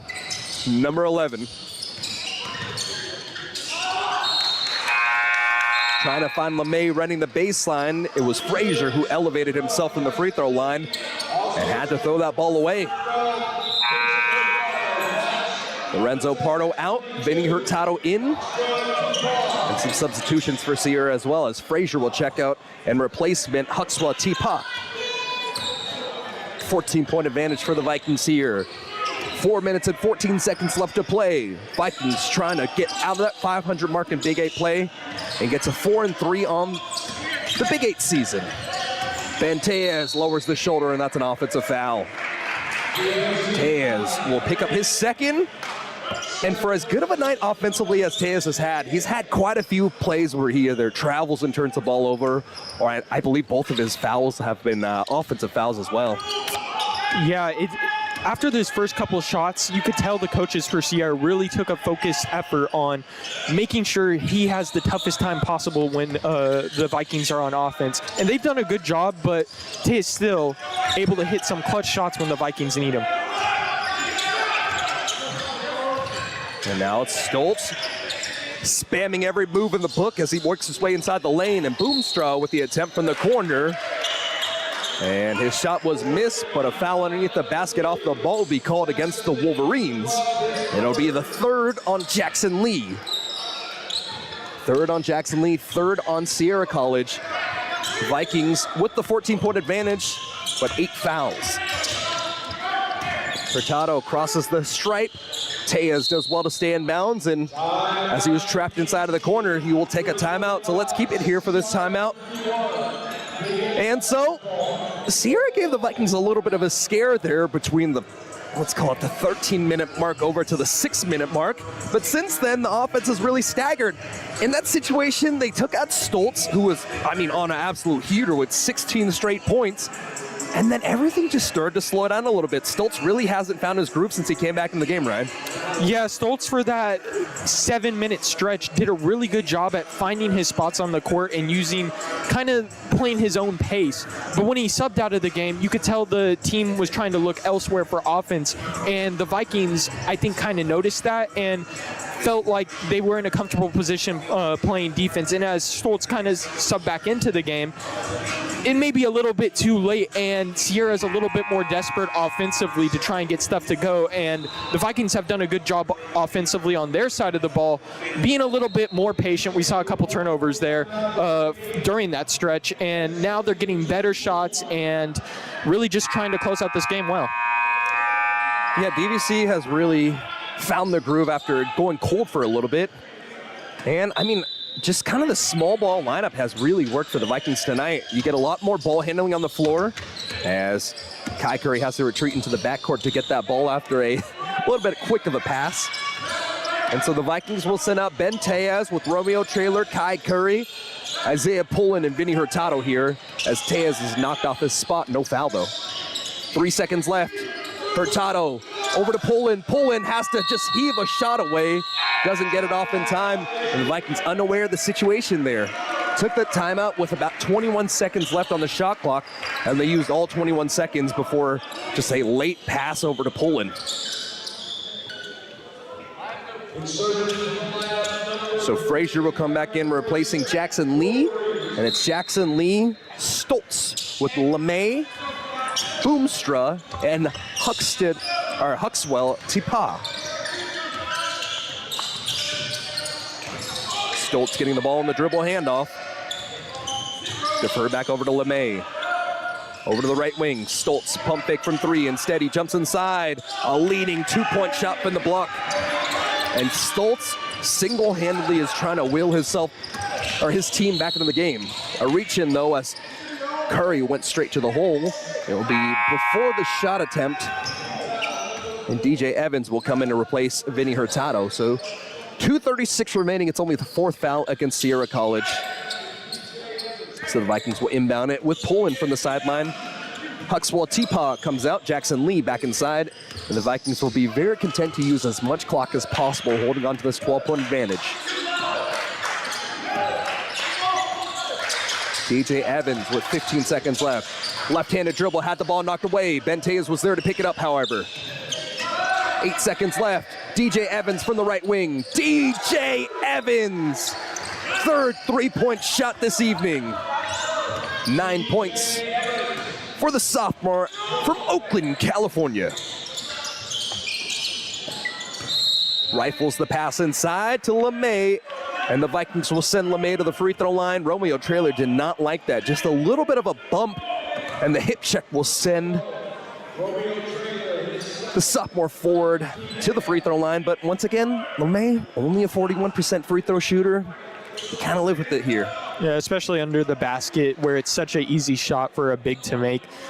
You maybe want to have him earn it at the line, and you stop the clock, but it's not the worst thing, especially in a one-on-one situation. Yeah, exactly. A one-on-one situation for a sub 50% free throw shooter, you live with it. First free throw does fall in, though. 2 for 3 as LeMay earns a second trip. Poland checks out. Mozo Wilson back into the game. Just can't help saying, but the 6'3", 180-pound freshman from College Park, Isaiah Poland, quality minutes despite the fact that he didn't score. Second free throw in for LeMay as well. He's got 5 points now. And so it's a 13-point advantage for the Vikes at the 2:03-minute mark. LeMay will check out as he's replaced by Frazier. Ball's nearly knocked away, and the Vikings do lose it. Great pressure at the half-court mark for Sierra College. There'll be a turnover on Kai Curry, and now finding their way, just trying to get a sliver of space to get some more life.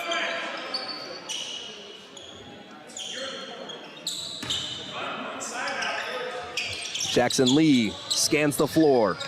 Over to Frazier from the right wing. A rotation around to Boomstra, who will dribble and get it over to Hanks. A left wing attempt. Money. 25 points for Nicholas Stoltz as he makes it a 10-point game. And at the 1:45-minute mark, the Vikings will take another timeout. One timeout left in the pocket of each coach here. And let's take this timeout as well here on DVC Vikings.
.145 remaining in this game. DVC 68, Sierra College 58. A strong showing offensively in the second half, and a 25 performance put on by Nicholas Stoltz.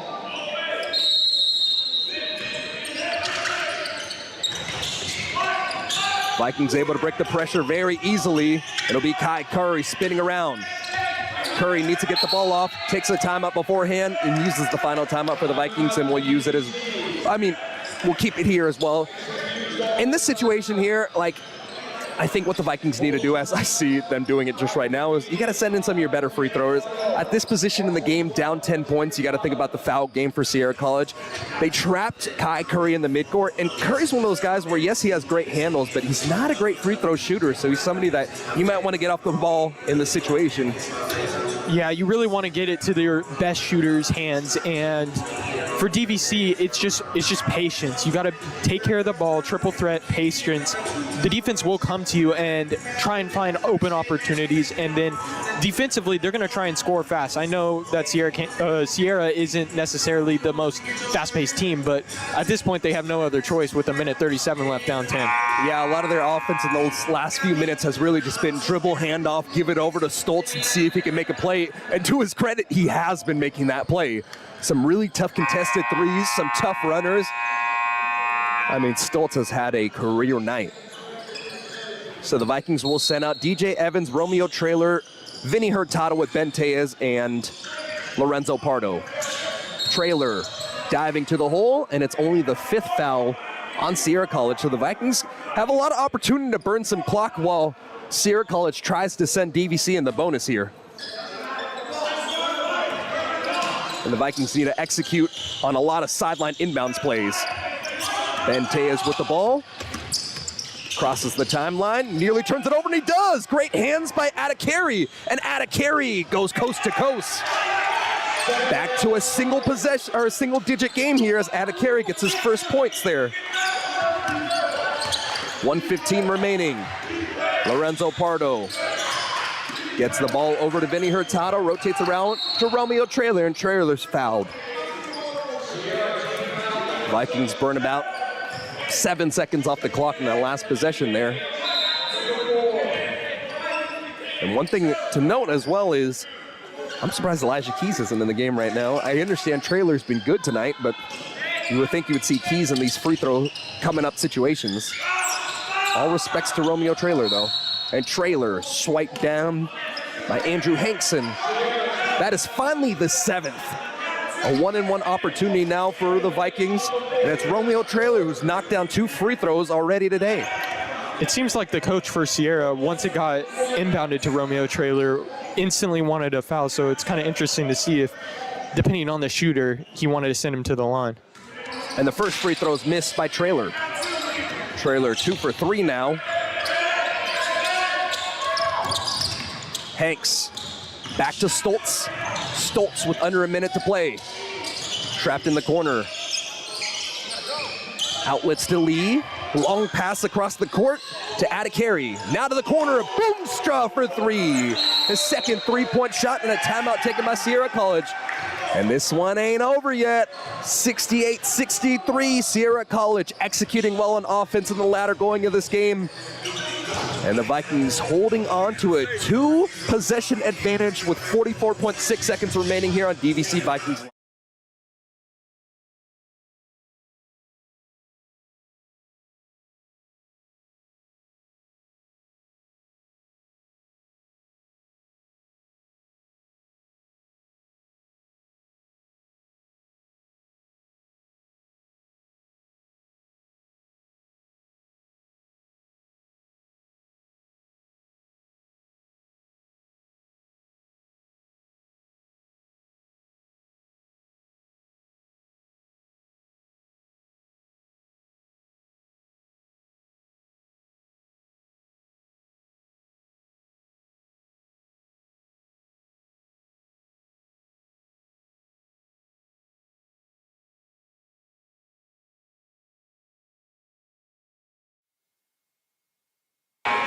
No timeouts left on either side. 9 fouls against the Vikings, 7 fouls against Sierra College. A 5-point advantage, 68-63. Vikings have the ball with 44.6 seconds left. It's Ben Tejas to trigger. Over to Hurtado. Ben Tejas gets the ball. A full court pressure here. 6 seconds to break it. Lorenzo Pardo gets the ball. Lobs ahead over to Traylor. Back over to Vinny Hurtado, and Vikings are burning a lot of clock here. And a reach-in foul called against Jackson Lee. Jackson Lee's 4th. And he'll send Ben Tejas, the best free throw shooter for the Vikes, to the free throw line for a 1-and-1 opportunity here. Massive free throws as Elijah Keys finally checks back into this game, as well as Michael Wood. Michael Wood, not necessarily the best free throw shooter, but I think you put him in for the rebounding in this situation, and that's exactly it. Really good execution by the Vikings out on the out-of-bounds play there. They were able to patiently waste about 11 seconds and get the ball to Ben, who's been their best free throw shooter this season. And all the trust in the world to Ben, as the Vikings are going to send 4 players across the court. And the trust in Ben pays off. He's got his 23rd point on the first half of a 1-and-1, and he'll get a second opportunity here. And it's a 6-point advantage. Ben Tay is looking to make this a 3-possession game. I'll be interested to see what the Vikings defense looks like coming out of this free throw. How they set up, if it's a press or not. 24 points for Ben Tejas, as he's 5 for 5 from the free throw line. And yeah, the Vikings are going to look like they're going to send Pardo out there to probe, but mainly set up in a half-court defense. Boomstra over to Schultz. Schultz a deep 3. Schultz overshot everything. Ben Tejas with the rebound. Ben Tejas fouled 90 feet away from the basket.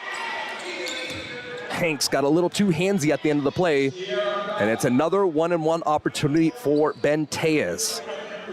Hanks will pick up his second. That's the 9th foul against Sierra College, so 1 away from the double bonus. And the game feels pretty secure in the hands of number 11.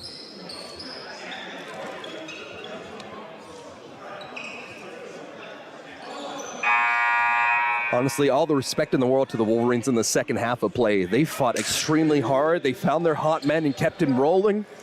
And the ball movement started to work out very well. It was about a 4-minute streak where there was terrific defense playing on both sides. And since that point, it's the Sierra show, and the Vikings just closing this one out because they had such an advantage in the first half. Tejas with 25 points now. He ties Stoltz as the leading scorer of the game. Taking a deep breath, you can hear the exhale from the free throw line, and Tejas now the leading scorer of the game with 26 points, 7 for 7 from the free throw line. 9-point advantage for the Vikings here, 20 seconds left to play. It's Stoltz, the crossover, rotates back around, kicks it over to Boomstra for the right wing, and Boomstra, another 3-ball. Inbounding over to Keys. And Keys will go to the free throw line to shoot 2. It's a 6-point game up to this point. Boomstra has executed very well in the later going. So in that one segment of play, it was 16 straight points from Stoltz, but when Stoltz did go to the bench, it was Boomstra who picked up some of the slack in that situation. Boomstra with a very nice game with 9 points. But Elijah Keys shooting 2 free throws now as the Vikings are in the double bonus. Nothing but net. Elijah Keys now into double digits with 10 points. I don't know if Keys is on a minutes restriction, but he didn't really play too much in this game, despite the fact that he had very productive minutes. Second free throw rattles out. Still a 7-point advantage here as DJ Evans nearly gets the steal. Add a carry from Moblock right. Way over the top of everybody, ball still on the ground. And that'll send us to our final buzzer. 73 Vikings, Sierra 66. Leading scorers of the game. Stoltz has 25 points. And the player of the game for the Vikings with 26 points, it's Ben Tejas. And let's try to get an interview with Ben Tejas on the other side of the break. Back on the other side here on DVC Vikings.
I'm over here with Ben Tejas. Ben, you finished the night with 26 points. I mean, another 20-point performance. It feels like it's a routine for you up to this point. 7 for 7 from the free throw line.